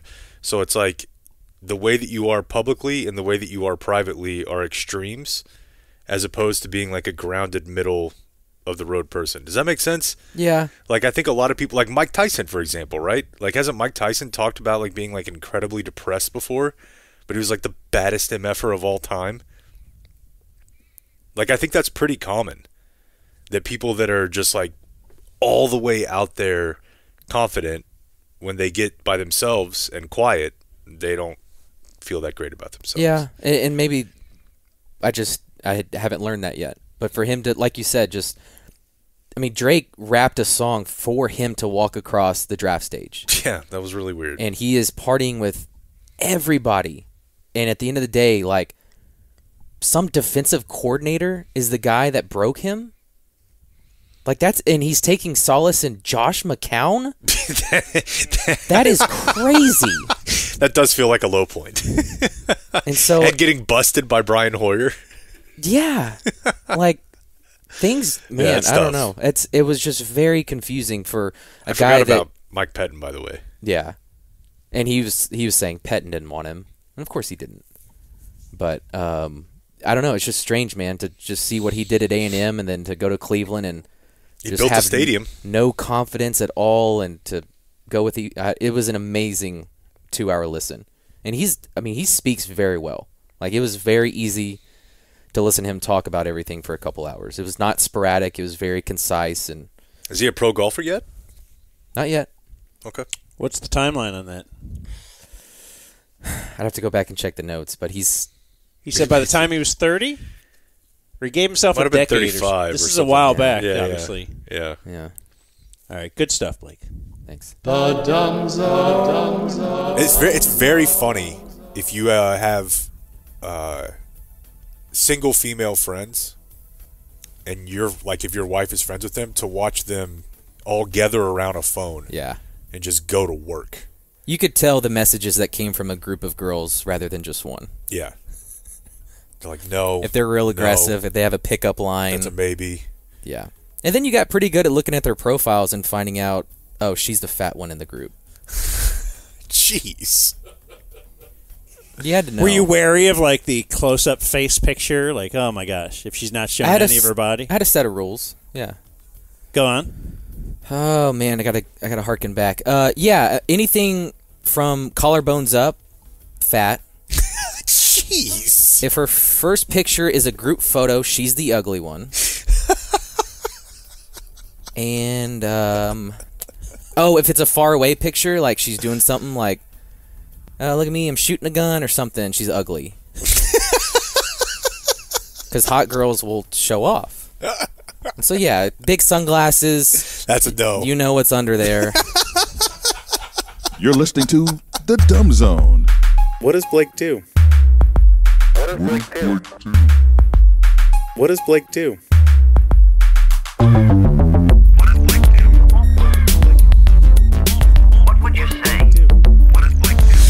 This is a fast turnaround. Some of our That's great. in-studio guests have confirmed, in fact, that Cam Newton owns a trucking company based in Carrollton. Okay, he checks in on it. Yeah. Is it called Heisman Logistics or something? Stolen computer logistics. Oh, yeah. Yeah, he was a bad dude in Florida. Is that on the list? Yeah, right? It's gotta be. Dude. What would you say? What does Blake do? You do here. What does Blake do? No puppet. I knew that was coming at some point. I mean, it's a punctuator. Yep. Knew that was coming. It's out of our hands at this point. Out of our hands, folks. Okay, we got a lot still to get to. Let's do this. Oh, no, that's not on the list. Hey, everybody. It's not? It's time to answer some of today's viewer mail. He stole a laptop. But you know it is. We got other stuff, so we might not answer a from lot of Cam? mail. Yeah, what's his art collection? Oh, that's light work, brother. That he has 3 portraits in his entranceway. One of MLK, one of Obama, and one of Cam Newton. In his own house. What if I did that, but it was just me? I just had Obama, MLK. and me. I think that'd be great. Like if I do get this like addition added onto my house. Yes.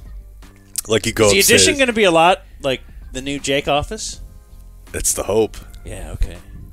You can come live there if you I'll want. pitch in. Although you got this, so you'll pitch in. Okay. Well, To get you one, you need it.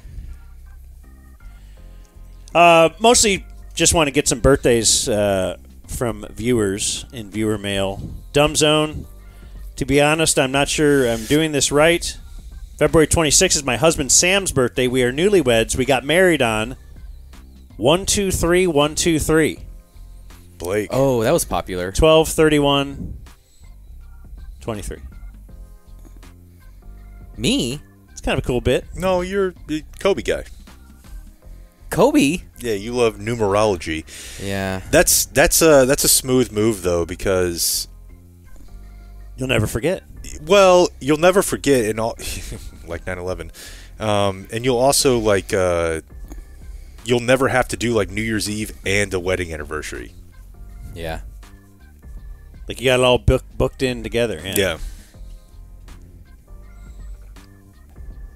He's an early 300 Patreon member. Listens to y'all every day. His favorite drop is "Gotta Be the Booty." Feels like from the old place. Gotta be the booty.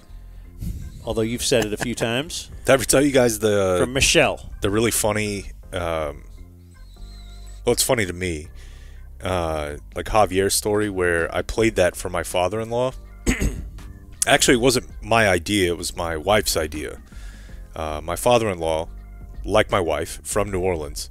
And he was like, I don't see anything funny about this. Because he speaks just like that, right? Yeah. Yeah. And you're laughing like, Look at this dumbass.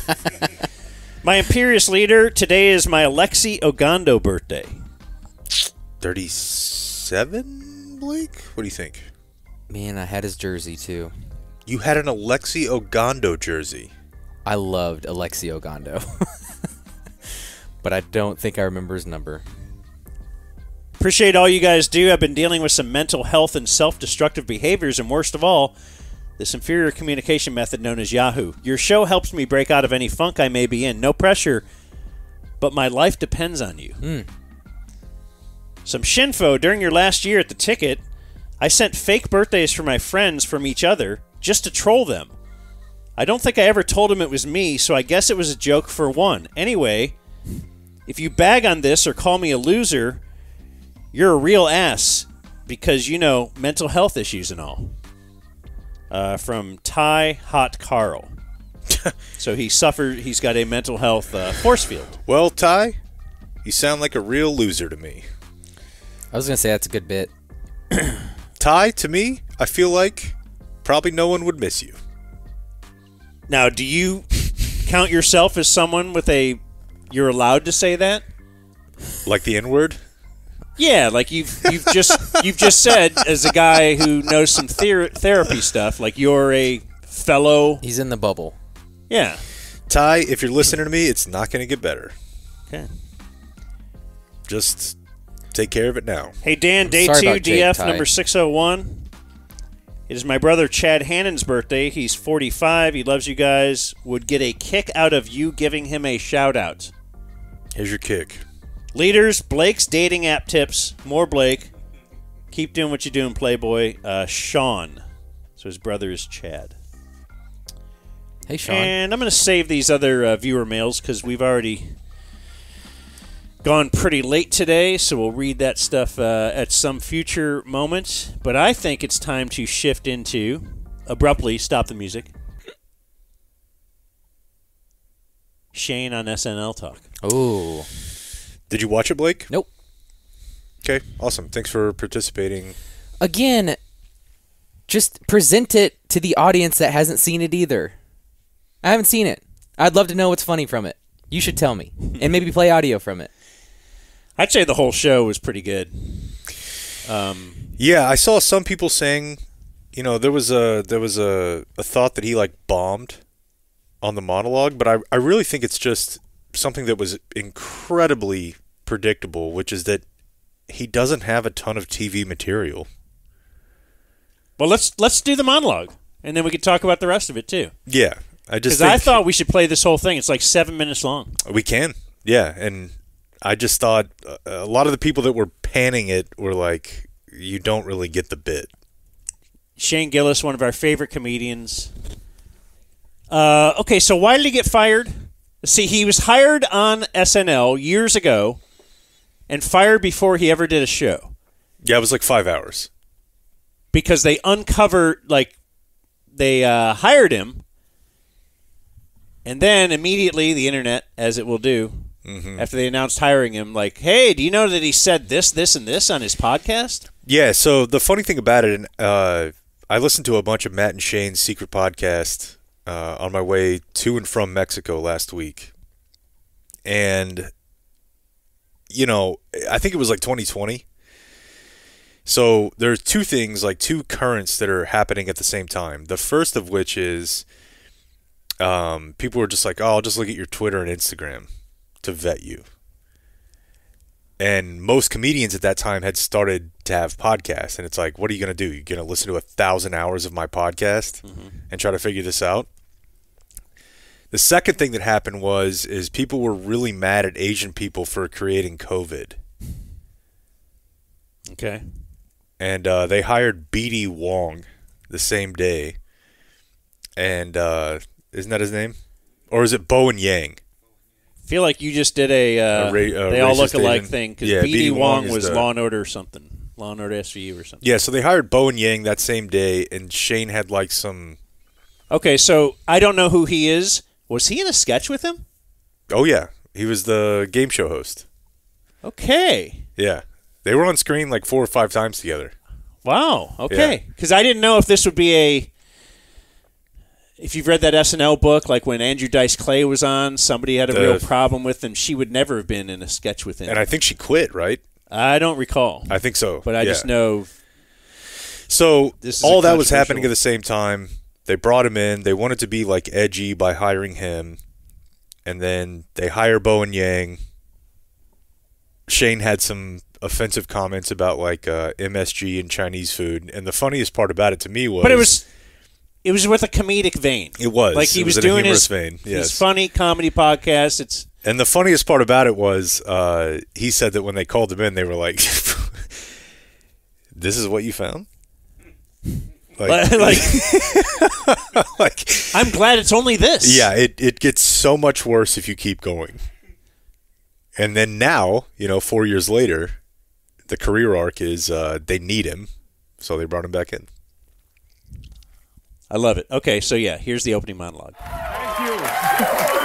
Thank you very much. Yeah, I'm here. Most of you probably have no idea who I am. I was fired from this show a while ago, but if you know, don't look that up, please. If you don't know who I am, please don't Google that. It's fine. Don't even worry about it.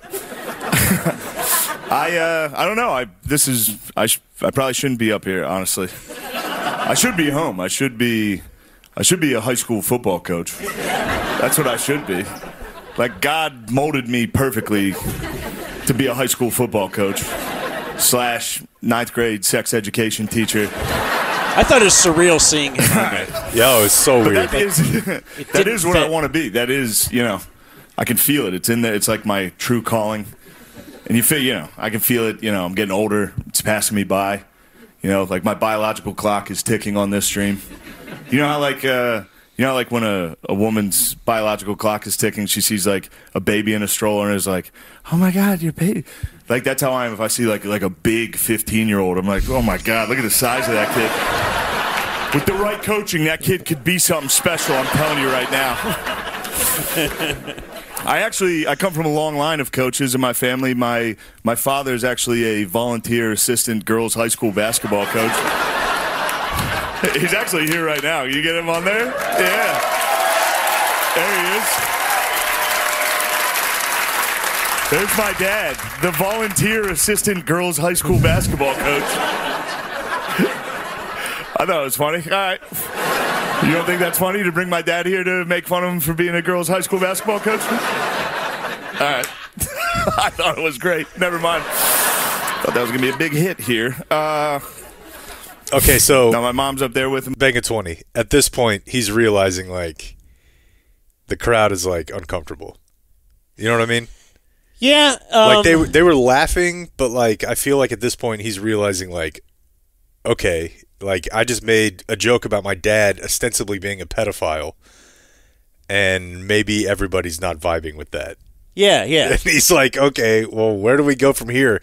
Because after this, I've got a whole Down syndrome bit. Well, no. And, yeah, that's the thing. It's like, all right, well, I already wrote this whole thing. And the thing about him, it's kind of like the humor he does is, I don't know. I almost think he's a doofus, you know? I almost think it's like us in a way, just like, or a lot of people that everybody knows is they're not racist, but they're not sexist, but it's like, I can't wait till my wife gets back in the kitchen or whatever. Yeah, like you're doing a parody of... Almost a parody of it, but everybody's laughing and we all know. But you know the bit. If you have a transcript of things people say and then put it on Twitter or something, wait, you said that? Like, that's not funny. And also, there's no context in which that is funny. Also, Blake, like, you should know that obviously this is like SNL. So it's mainstream. It's super mainstream. It's super liberal for the most part. The people behind him that are, like, in the band, most of them, not laughing. I know that there was, like, some... No, like, I want to push back and say, I think they never do. Okay. Because I saw that as part of the reaction, like, hey, let's zoom in on the woman behind him. I just thought that woman looked like I would rather be anywhere else than listening to this right now. Possibly, but we're going to have to go back and look at some other shows because I feel like that's their demeanor, like they're almost told. Don't where like sell it. Paul Schaefer would be told, hey, laugh along. You want to sell the guest. Whereas I feel like the band never is roaring or laughing or making any... You may be right. Maybe. Is the audio from the crowd artificial? Because it sounded like the crowd was into it. I think, actually, what I read was that the crowd laughter always sounds louder on television than it is in the room. Okay. So I don't know. But he clearly is reacting a little bit, like... And he kind of never does that. Yeah. He doesn't really react to the crowd. He just rolls with his funny bits. My mom, I'm not going to make funny. My mom asked me this a lot, and it's kind of an intense question. My mom asked me, she's like, when did we stop being best friends? And she's right. We used to be best friends. You remember that when you were a little boy and you loved your mom and you thought she was the cool. You remember when you were gay? You remember when you were just a gay little boy? Every little boy is just their mom's gay best friend. There's literally zero difference. So I feel like Dude, now this hits so hard for me. No, it's hilarious. Yeah, because yes, especially if like your mom was divorced for it's very a brief true, amount of time. But where we're getting here, I think, is that gay has been eased out of the. Well, we don't use that in a comedic vein, right? Right. But it's in this middle boat. Yeah. Right. It's like not. Do we say it? Do we say the word midget? Do we say there are certain words? That people commonly use, but then it was kind of like, and it's almost like the cancel thing. It pushed too far this way, and then it's going to push back a little, and I feel like but I feel like on SNL monologue, no one's using gay in a comedic tone. No. Or vein. No. He's but so now he's like setting the stage for like, oh, wait. Oh. But dude, he also just rolls and just does the bit, and it's funny. Before you play the rest of this, though, true. like, did this not like make you think of you and your mom? My gosh, like me and my mom would like hang out until like 11 o'clock at night. Pictures of me when she with the would work. long hair and the and I could see it now with like my son. You had long hair? Oh my gosh! I could see it now with like my as son a little kid and my wife. That's awesome. And I'm just yeah, like, I'll show you some real gay pictures. They're just like little gay best friends. Like they're very tight. Yeah. I was gay for my mom. She would pick me up from school. I'd hop in the van. I'd be like, girl, tell me about your day. I thought she was cool. I would listen to her music. I'd be like, bam, bam, ba-dam, bam, bam, bam. Let's go, girls. I would dance for her. Just she'd be like, look at my little dancer.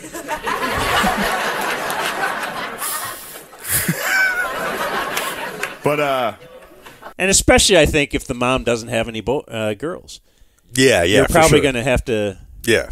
No, I mean, dude, we would listen. I was telling my wife about this the other day. We would listen to In Vogue.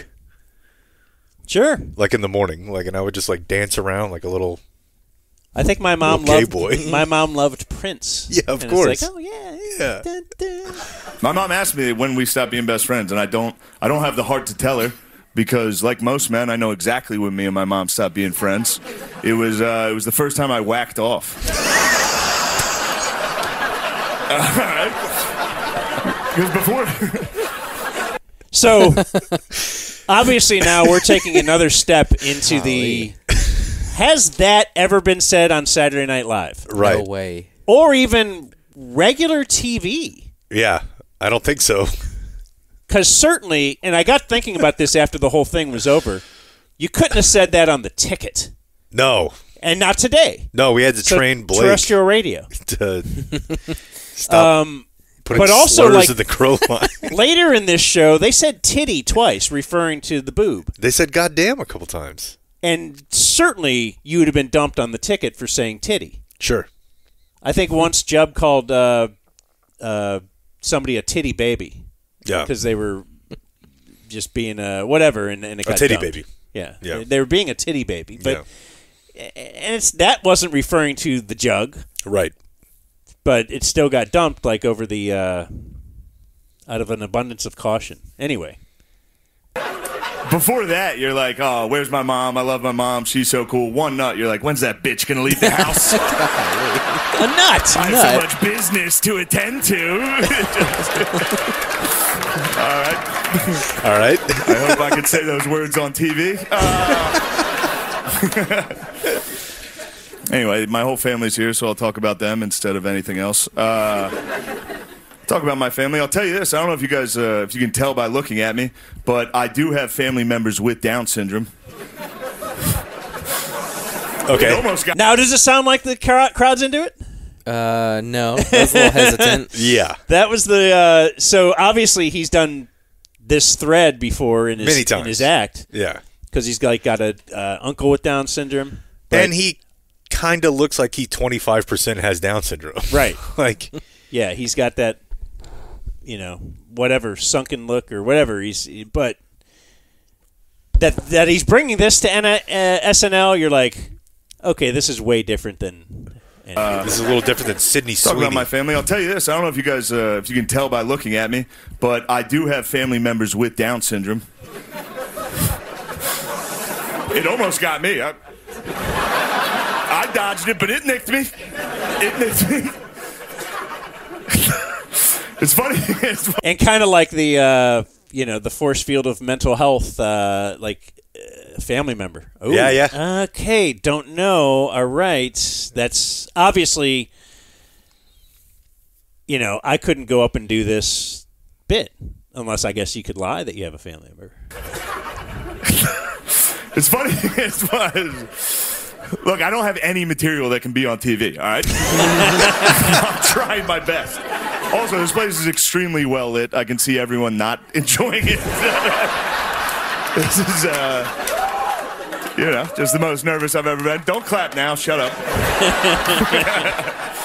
No, I brought up Down syndrome. You can always tell who's never been around Down syndrome when you bring it up. Like if I tell people, if I'm like, yeah, I have family members with Down syndrome, people that have never been around it are always like, oh, like it's the end of the world. Like, oh, are they okay? Are they doing? It's like they're doing better than everybody I know.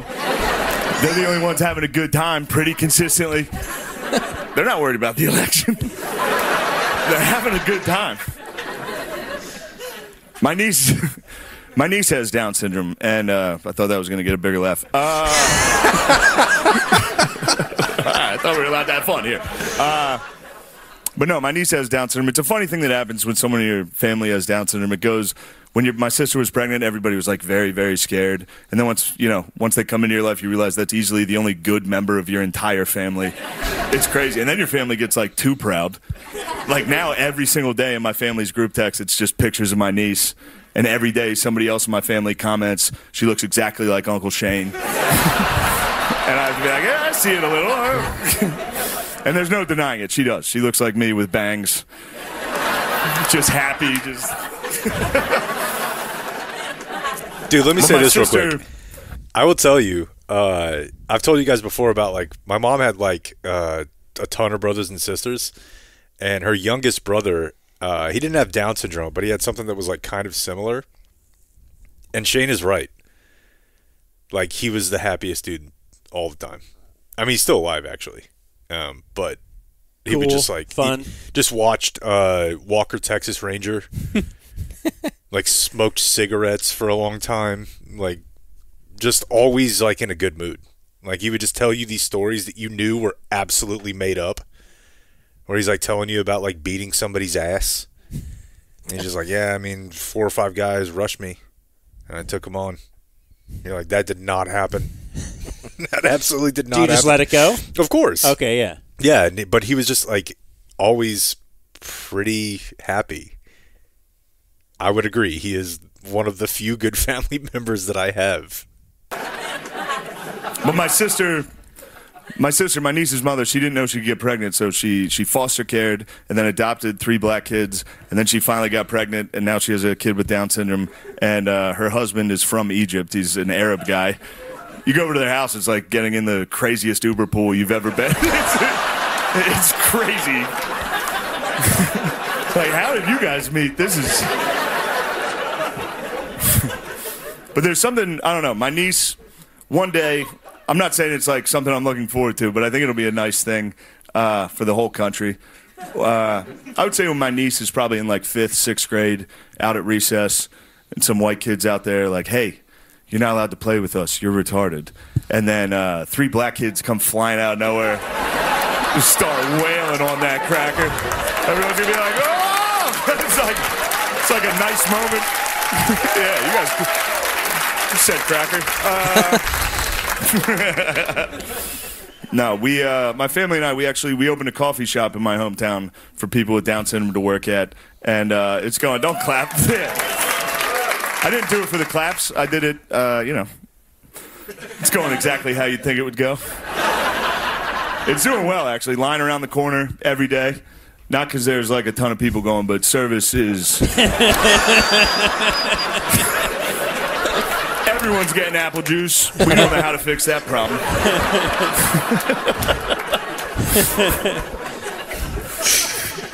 There's one thing you know.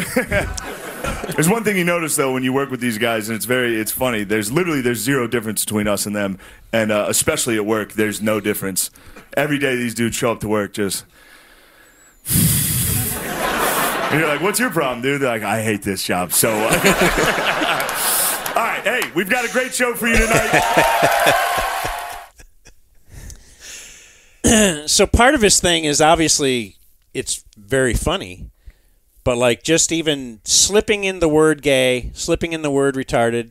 I don't know if cracker is. I don't think you can really like use that taboo. Yeah, but it's just even the taboo word. But again, it's things people do say, not in offensive ways, but usually you don't see it in mainstream media anymore. Yeah, I think, and I heard him talk about this like with like I was saying on those Matt and Shane podcasts, because I guess he was kind of like reminiscing on it a little bit because he was going back. But that Lorne, like when he brought him in, was like, I'm not going to do Lorne. You've heard everybody do Lorne. But it was like... Dr. Evil, yeah. Exactly. Like Lorne was like, we can weather this. Like we this can is weather this storm. Exactly. Like this is not a big deal. And Shane said he was like, I don't fucking know, man. Like I think this is going to be really bad.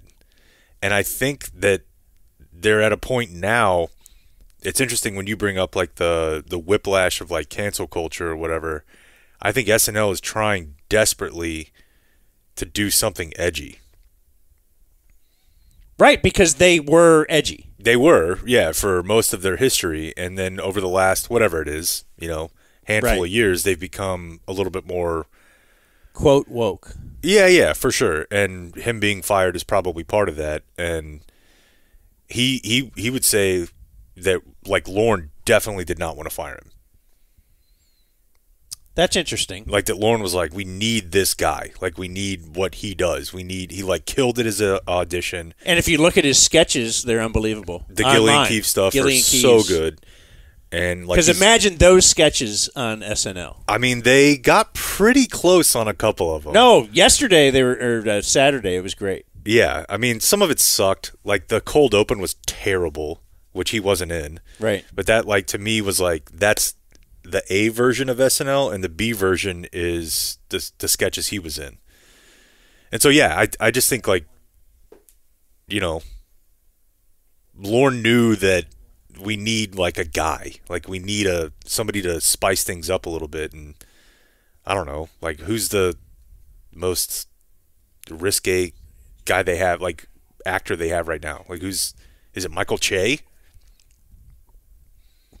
I don't know. I know. Like name, yeah. You don't even know. The news can sometimes be. I like the funniest part. The joke swap bit is gold every year with Colin Jost. They did one that Michael was Che. similar to that this week because I watched. But like the news thing they did with Bo and Yang was terrible. Like where he was supposed to be who? Like,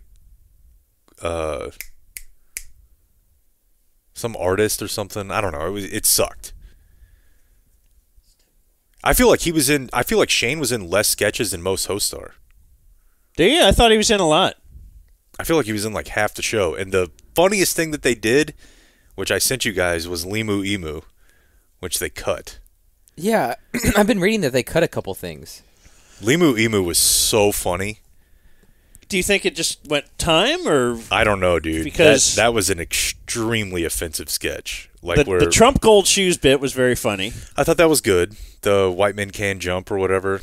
The Rock Bottom Kings gambling app. That was awesome. Was very funny. Yeah.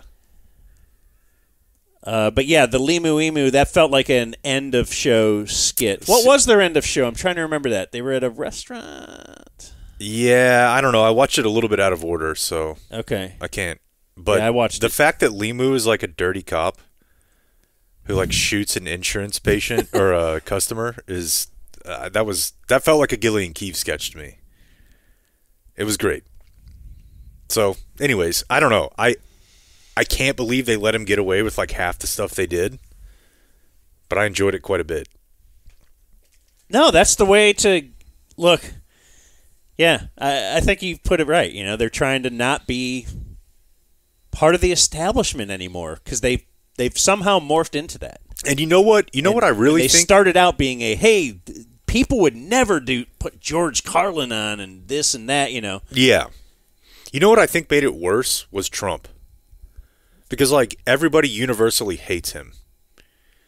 And it's like, it's almost like it's hard to make fun of his opposition because you're like, this guy sucks so bad that it's like, used to they would do like Clinton jokes, they would do Bush jokes, they would do, Reagan, they would do Carter, they would do whatever. But now it's like, Trump is so obviously, I mean, first of all, he's hilarious, but like, he's so funny by himself that you almost can't make fun of him. Right. Like, that's why the James Austin Johnson thing is awesome because it went off of his actual exactly. But like self. That's like one of the few people that can actually do Trump and be funny because Trump by himself is funnier than any impression of Trump. The Gillian Keeves Trump stuff is funny. The speed dating Trump thing is speed good. dating, yeah. Yeah. But like that's why I feel like if you watch like Colbert or Fallon or Kimmel, like they're chasing a dog, dude. Like, there's nothing funny about them trying to be critical of Donald Trump. Because it's like, Donald Trump is funnier than all three of you. Right. And now you're in a political debate. Yeah, exactly. And that's not why we're tuning into that. Exactly. In theory. I don't know. I enjoyed it quite a bit. I thought it was a good episode. Blake, 21 Savage. Oh, really? Yeah. Oh. We woke Blake up. That doesn't seem to go with Shane Gillis, but okay. Want to do some news? Sure, let's go. Here's Jake with the dumb. Glad you didn't say no. That's all I had. Well, I know you guys are all worried about the AT&T outage from last week. You've got a big credit coming to your account. Oh, cool. For real? Yeah, it's going to be credited to next month's bill. It's $5. Okay. Oh. They don't even have to do that. I'm giving them some applause here because no, I thought you said it was like 40,000 people were affected and that was it. So that's a lot of money you're giving up just for an I'm sorry. 73,000. But that's not worth anything. You'll never even know. I'm just going to appreciate the gesture. This is corporate shill, Dan. No. I'm not trying to. Although sales at dumbzone.com. If someone from AT&T wants to send an email. You could have Lily on. Oh, I would have Lily on. We've had Lily on. Yeah. That was when she was still showing the heavies, though. Man. She stopped. Milana Weintraub. Yeah. Melania. What did I say? Melania Weintraub. Follows me on Twitter. We've DM'd. Interesting. That's right. I got a thread going with her. Good for you. Yeah. I do it so slow. I feel like she's like going a little bit too far. Like, do you have to go like the full top button? I like it, man. Because you know what's there. I know Yeah. there's got to be something just extraordinary into there. Yeah. I would like the record to be shown that I did find the Bobby Althoff video for Dan. Oh, the deep fake? Yeah. Not that great. Not worth your time, was it? No, it's just her face superimposed on a. Yeah, it's whatever. But has there been one that's been great? No, but I keep hoping. One day. Yeah. Of her or of any deep fake? Any deep fake. Because I got one. Who do you got? Pelosi. Nancy Pelosi? There was a good Nancy Pelosi deepfake? Gordon brought it up about 7 weeks in a row after I sent it to him on See You Next Tuesday. Well, you're sharing it with your... Don't share it with your boys. Shut here. up. I'll take it. Okay, speaking of Trump, this is the most amazing It is Trump weird audio. to share porn, though. It's... Do you bros share porn? No, you're like, hey, man, I just saw... Really and I can't say that I've ever really done that before. Here's a really good... But I knew it was fake, you know? Yeah. So it didn't feel... Doesn't feel like hate, bro. Right. I hate that message is in Dan and I's text history. Yeah, I gotta delete it. It shows the thumbnail of it, and I was like, Yeah. Like, bro, I didn't make it 3 minutes in this. Let's see how long you can make it. Okay, so, man, challenge on. Trump was in South Carolina this weekend. Then he texts 2 minutes later. Yep. And I'm going to play you this audio of him talking to, I believe it is the Black Conservative Federation. And he makes some points here that I consider to be incredible. But I got indicted for nothing, for something that is nothing. They were doing it because it's election interference. And then I got indicted a second time, and a third time, and a fourth time. And a lot of people said that that's why the black people like me, because they have been hurt so badly and discriminated. I want to at this point reiterate to you that he is talking to a crowd of exclusively black people. So when he just like says the black people, he's talking to only black people. That that's why the black people like me, because they have been hurt so badly and discriminated against. And they actually viewed me as I'm being discriminated against. It's been pretty amazing. But it possibly, I don't know, maybe there's something there. Little cut here. Black conservatives understand better than most that some of the greatest evils in our nation's history have come from corrupt systems that try to target and subjugate others, to deny them their freedom and to deny them their rights. You understand that. I think that's why the black people are so much on my side now, because they see what's happening to me happens to them. Does that make sense? Okay. Kind of a little golf tepid, like, there's more. Yes, it does. Sure, but it's... obviously you can see the angle that he's pursuing here. I actually love it. Which is that, like... it seems brilliant. Hey, I'm basically black. Yeah, but I mean, this is why he cannot be penetrated. Yeah. He's an impenetrable force because, and I didn't say that word right. It's okay. That he can turn, like if somebody got indicted, he'd be like, oh my gosh, political career ender. What if you get indicted like 5 times or whatever? No matter what it is, he can use it all as, I get indicted. Then I got indicted 5 times, 7 times. It's all because it's a witch hunt, and it's all like, wow, okay, yeah, this. And he's I like, don't know. He turns it into his. That's he why turns black every people love negative me. into a benefit. It's awesome. I think it's incredible. It's got to be an incredible look at, politics and all that kind of stuff. The mugshot. We've all seen the mugshot, and you know who embraced it more than anybody else? The black population. It's incredible.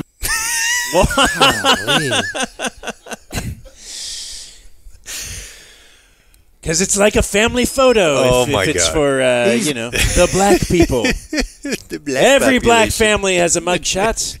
That's what he's implying, right? That's 100%. He's not even really implying it. Yeah. Yeah. These lights are so bright in my eyes that I can't see too many people out there. But I can only see the black ones. I can't see any white ones, you see? That's how far I've come. That's how far I've come. That's a long way, isn't it? These eyes. Care to comment? Wow, it's something. that's some quality stuff. Like it didn't really logically make sense, though. No, like if the lights I were could lower, only see the white ones, right? Which is what it. But he's like, but also like when he says that's how far I've come. To me, that implies like I used to be super racist. Right, I used to not see black people at all, and now I can only see black people. Yeah, kick them on the street if I saw him. Yeah, now he's like, now I only see black people. Really weird. Although the plane's 32 years old, I ordered new ones, and I saved $1.7 billion from what Obama was willing to pay, I have to tell you. All right, so now he's doing like talking about military planes and how he negotiated it like a better deal. Okay. Although the plane's 32 years old, I ordered new ones, and I saved $1.7 billion from what Obama was willing to pay, I have to tell you. Black president, but I got $1.7 billion less. Would you rather have the black president or the white president who got $1.7 billion off the price? I think they want the white guy right now. I think they want the white guy. Is that not the most incredible thing you've ever heard him say? Like just full on leans into, you had a black guy. It's like you have a white guy. Hey, who do you want? You want the black guy or the white the guy? The black guy is getting ripped off left and right, or me, who's... I suppose if you funneled that 1.7 billion my way, then I might be pretty interested in that. I don't know. Yeah, but outside of that, yeah, it's it's great stuff, man. It's really, really weird. Did we talk about this? Did we talk about this last week? That it's going to be like 94 degrees tomorrow? No, we did today. And I think I got 93. The watch tells me it's right 90 now. 90 right now. I did not know that. Yeah. Yeah, tomorrow we are looking at record warmth, and then it's going to like be cold and rainy on Thursday. Oh yeah, look at that, high of 53. High is 53? Yeah. Maybe this is why everyone is sick. Did I put away the firewood too soon? That's what I'm saying. This sucks. And we're going out Thursday, right? Oh yeah. That's bad.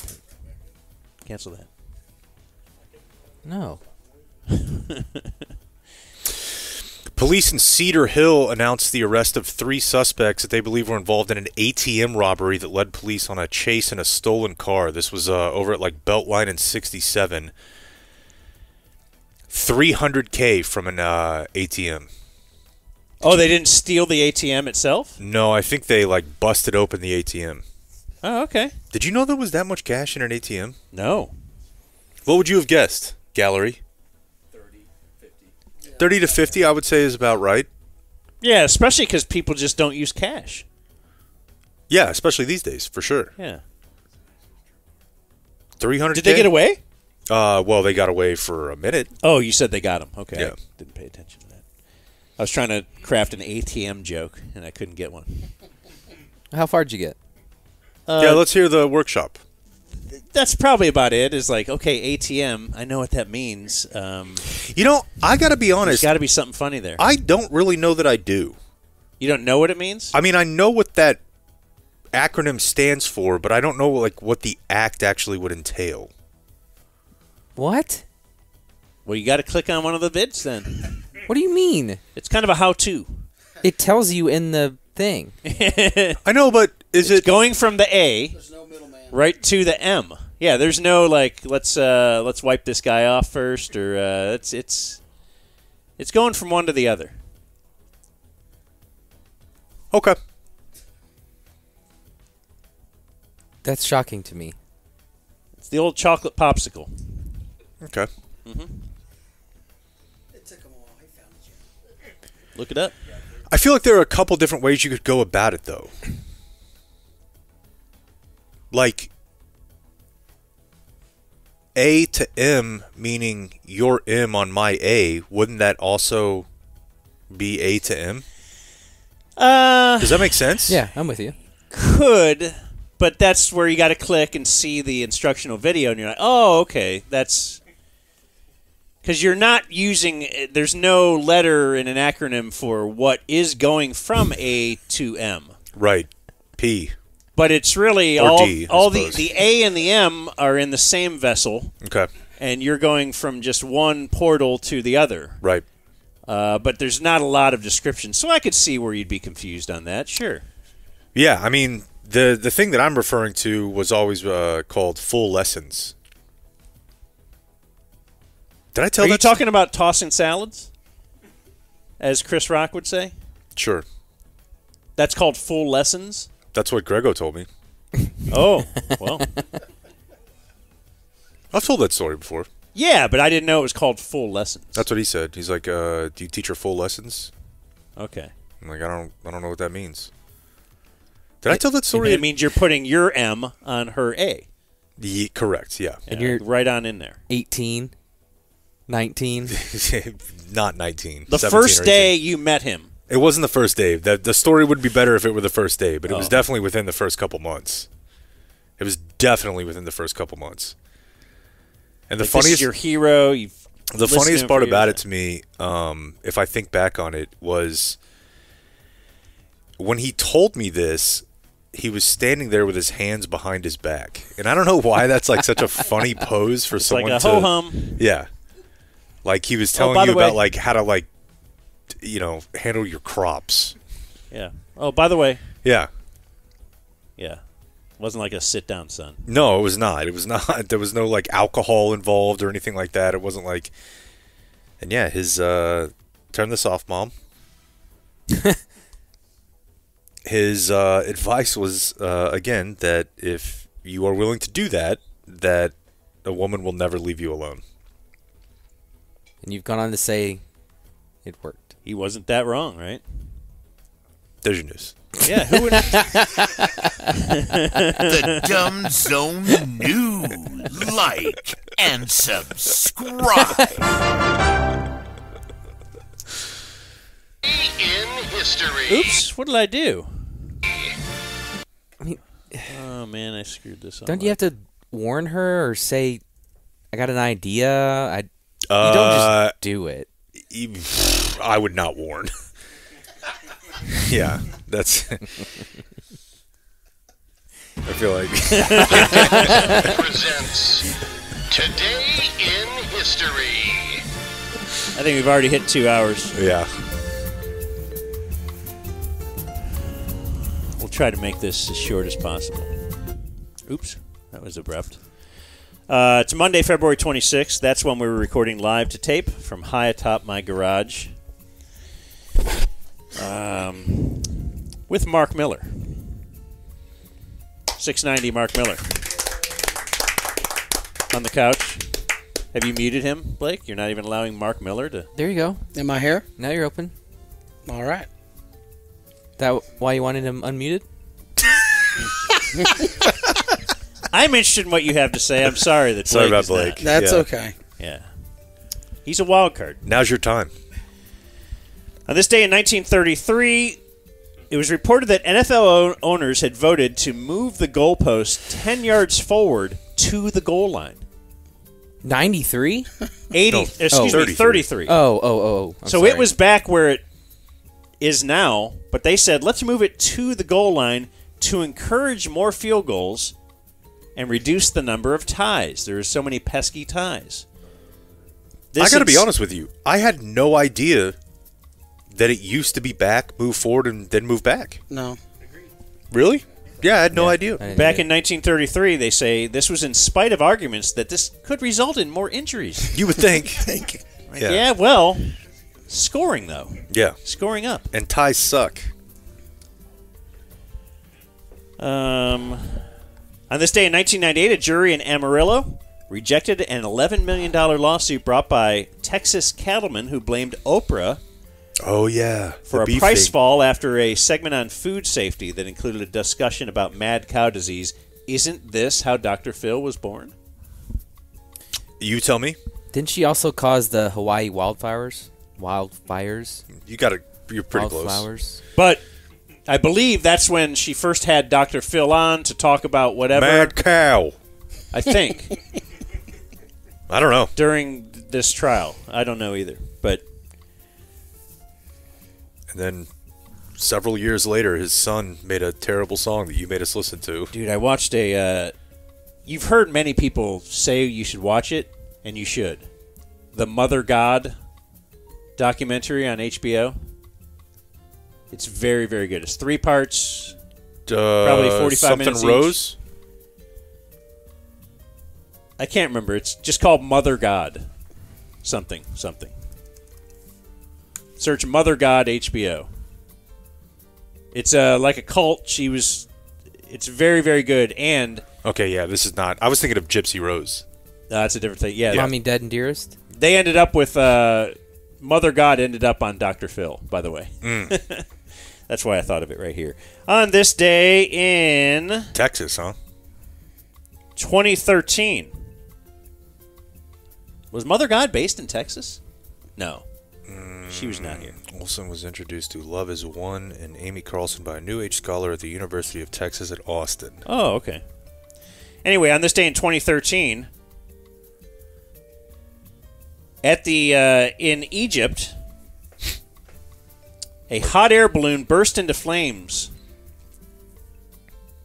then plummeted 1,000 feet to Earth, killing 19 tourists. I'm only bringing this up for you, who has refused to ever get in a hot air balloon. I think I would do it if Blake did it. But outside of that, I'm out. Blake's not going to Egypt, though. That's true. Wow. That's true. Yeah. What a conundrum.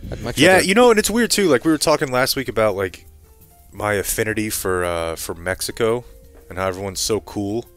I do have like a thought that like every car, like the tire's about to fall off of it. In Mexico? Mm-hmm. Like it's wobbly or? Yeah, even if it's not really. So like hot air balloon probably out. Hot air balloon in Egypt definitely out. It's just a bit of casual racism, Dan. I endorse that. Yeah, Yes, I know you and. do. Yes, and what other racism do we have? On this day in 2018, But President. a lot of them have tire shops here when they. Okay, Wow. There's the Yeah, extra that's a racism. yes and. Yeah. That's, Yes, and? Isn't Yeah, that very what we good. do? there you go. Yeah. I appreciate So that. they actually should be well Why don't you secured. stop talking for a second and let him do the next thing? Because you already like No, they've all moved here. you already knocked one at about 431 moved- feet. They've moved here, and now that's why the There's tires no in more. Mexico are having Yeah. such a problem. Okay. Yeah. Yeah, it's the big leagues up here. Yeah. Okay. On this day in 20 I like it. on this day in 2018, Donald Trump, president at the time, he was highly critical of the law enforcement response to a Florida school shooting. So he has a room full of governors at the White House, and he told them if he had been there, he would have rushed in unarmed. Which is awesome. It is awesome. It's not quite The zone flooded. It's not quite Marky Mark. But the flooding of the zone, I just love it. Like, you can't keep track of all this stuff. The Mark Wahlberg one has got to be the take of the cake, though. Yes.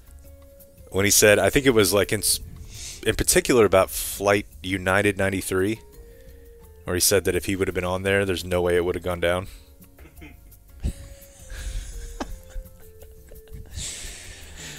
And he believes that. And on this day in 2009, Tom Brady married Giselle Bundchen, who kind of looks like a dude. Kind of looks like a dude. They're not together anymore, right? No. No.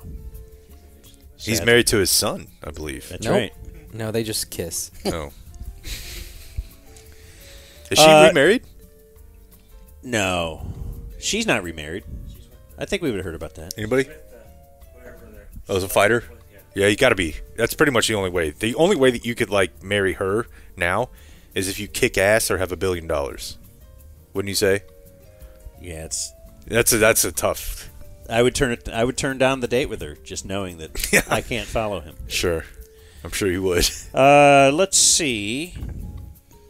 Plus, can you imagine just the beating it'd be just going out with her? Oh my God! Speaking all that weird stuff. Today's birthdays Or include. that's probably not what you're talking about. Mark Followell and Doug Anderson. Oh, We wow. used to do a show Doogie. together on the ticket. Wow. The great Mark Followell. Ro Blackman, he's 65. We had a He looks very good for 65. Ham? fun ham moment once upon a time. We asked him to name one Maverick who played before Dirk, and he said Rolando Blackman. Okay. He got it right. That is his name. Sort of, yeah. Does Marshall Nikki Fall, Haley 51? keep texting you guys too? Yes. What is that about? How do I not get those? I've unsubbed like 5 times, and I still just get pounded. Do they look like the Bobby Althoff picture you sent me? Can you guys let Bobby Althoff go? Like, what is this? She's very attractive. What is happening here? She's a good-looking little lady. Jenny Thompson, 51. Will you ask your daughters about her? Recently divorced. About her? Bobby Althoff is divorced? Yeah. She's like 21. How was she married? No, she's got a couple kids. I think she's late 20s. Interesting. Okay, see? That's tune changed. Erica Badu, 53. Do you remember? Mark Rebrier friend? Yeah. Do you remember? I think it was probably around the anniversary, but it was definitely whenever we were working at Victory, when she like got naked in downtown. Do you guys remember that? Yeah. That was protesting something. She was filming a music video. Oh, I thought it was a protest. No? Okay. I think it was like to look like JFK. She was raising awareness for herself. Yeah, that's right. That's what we're trying to do. Yeah, there's nothing wrong with that. Beautiful lady. Where was I? Michael Bolton. He's 71. the one who sucks. Is he? What's your favorite Michael Bolton song, Blake? What is a Michael Bolton song? That's not the line. If I ask you, Jake, what would you tell me? Roundball Rock, or what am I? Who am I confusing him with? I'm looking for I Celebrate his entire catalog. I Celebrate his entire catalog. There you go. Okay. I flubbed that. Who does Roundball Rock? You've never seen Office Space, have you? No. Oh. You get mad at me for that one. It was filmed in Dallas, bro. Las Vegas. Oh, well, let me. You get to watch it, and you're like, that's a tollway! Who does Roundball Rock? It's really fun. Dan, answer me. I have no idea what that is. Basketball, gimme the basketball. I'm gonna dunk it. Oh, I think you should leave. Tim. No, but who is the actual guy who wrote NBA on NBC? Oh, I don't know. John Tesh. Thank you. All right, sorry. I didn't know what you were going for. I feel like John Tesh and Michael Bolton are kind of in the same bucket. You're not sure which one's which. Right. Tim Kaine is 66. Hillary's running mate.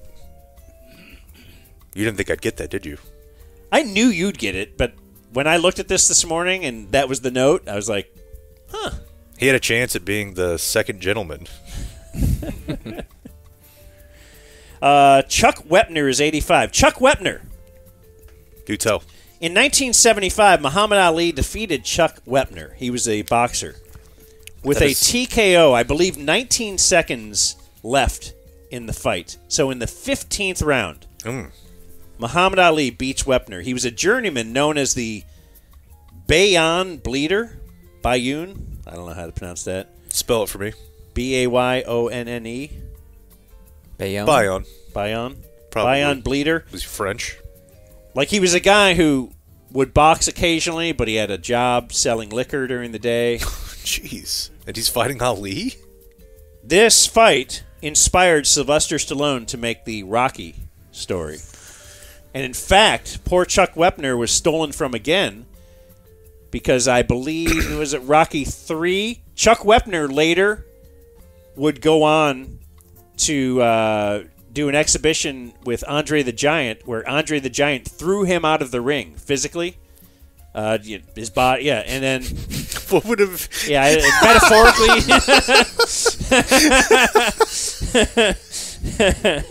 Anyway, Stallone stole that too.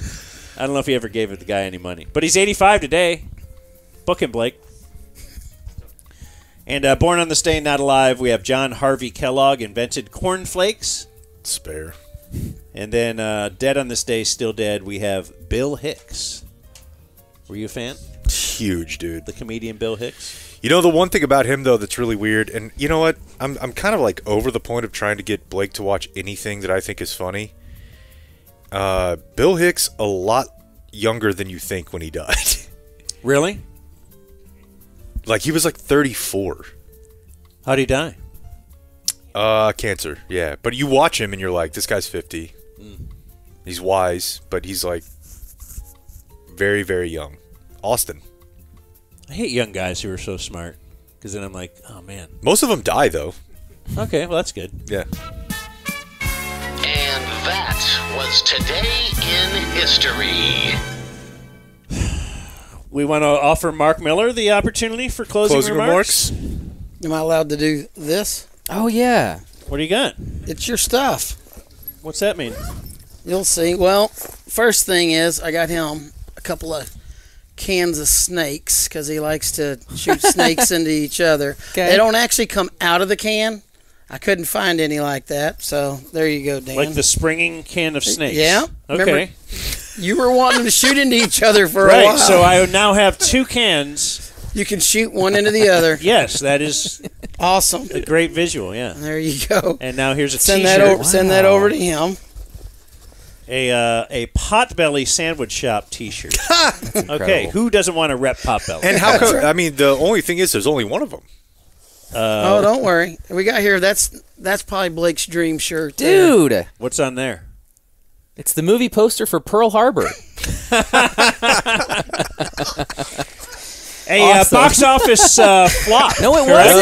wasn't. Oh. No, we were wrong about and that. There was a problem with Jake's. I actually wanted to get him the Eat the W t-shirt, and I got an email late last week that said, sorry, we canceled your order. The Jameis Winston Yeah, where he t-shirt. eats the W. Has one anyway.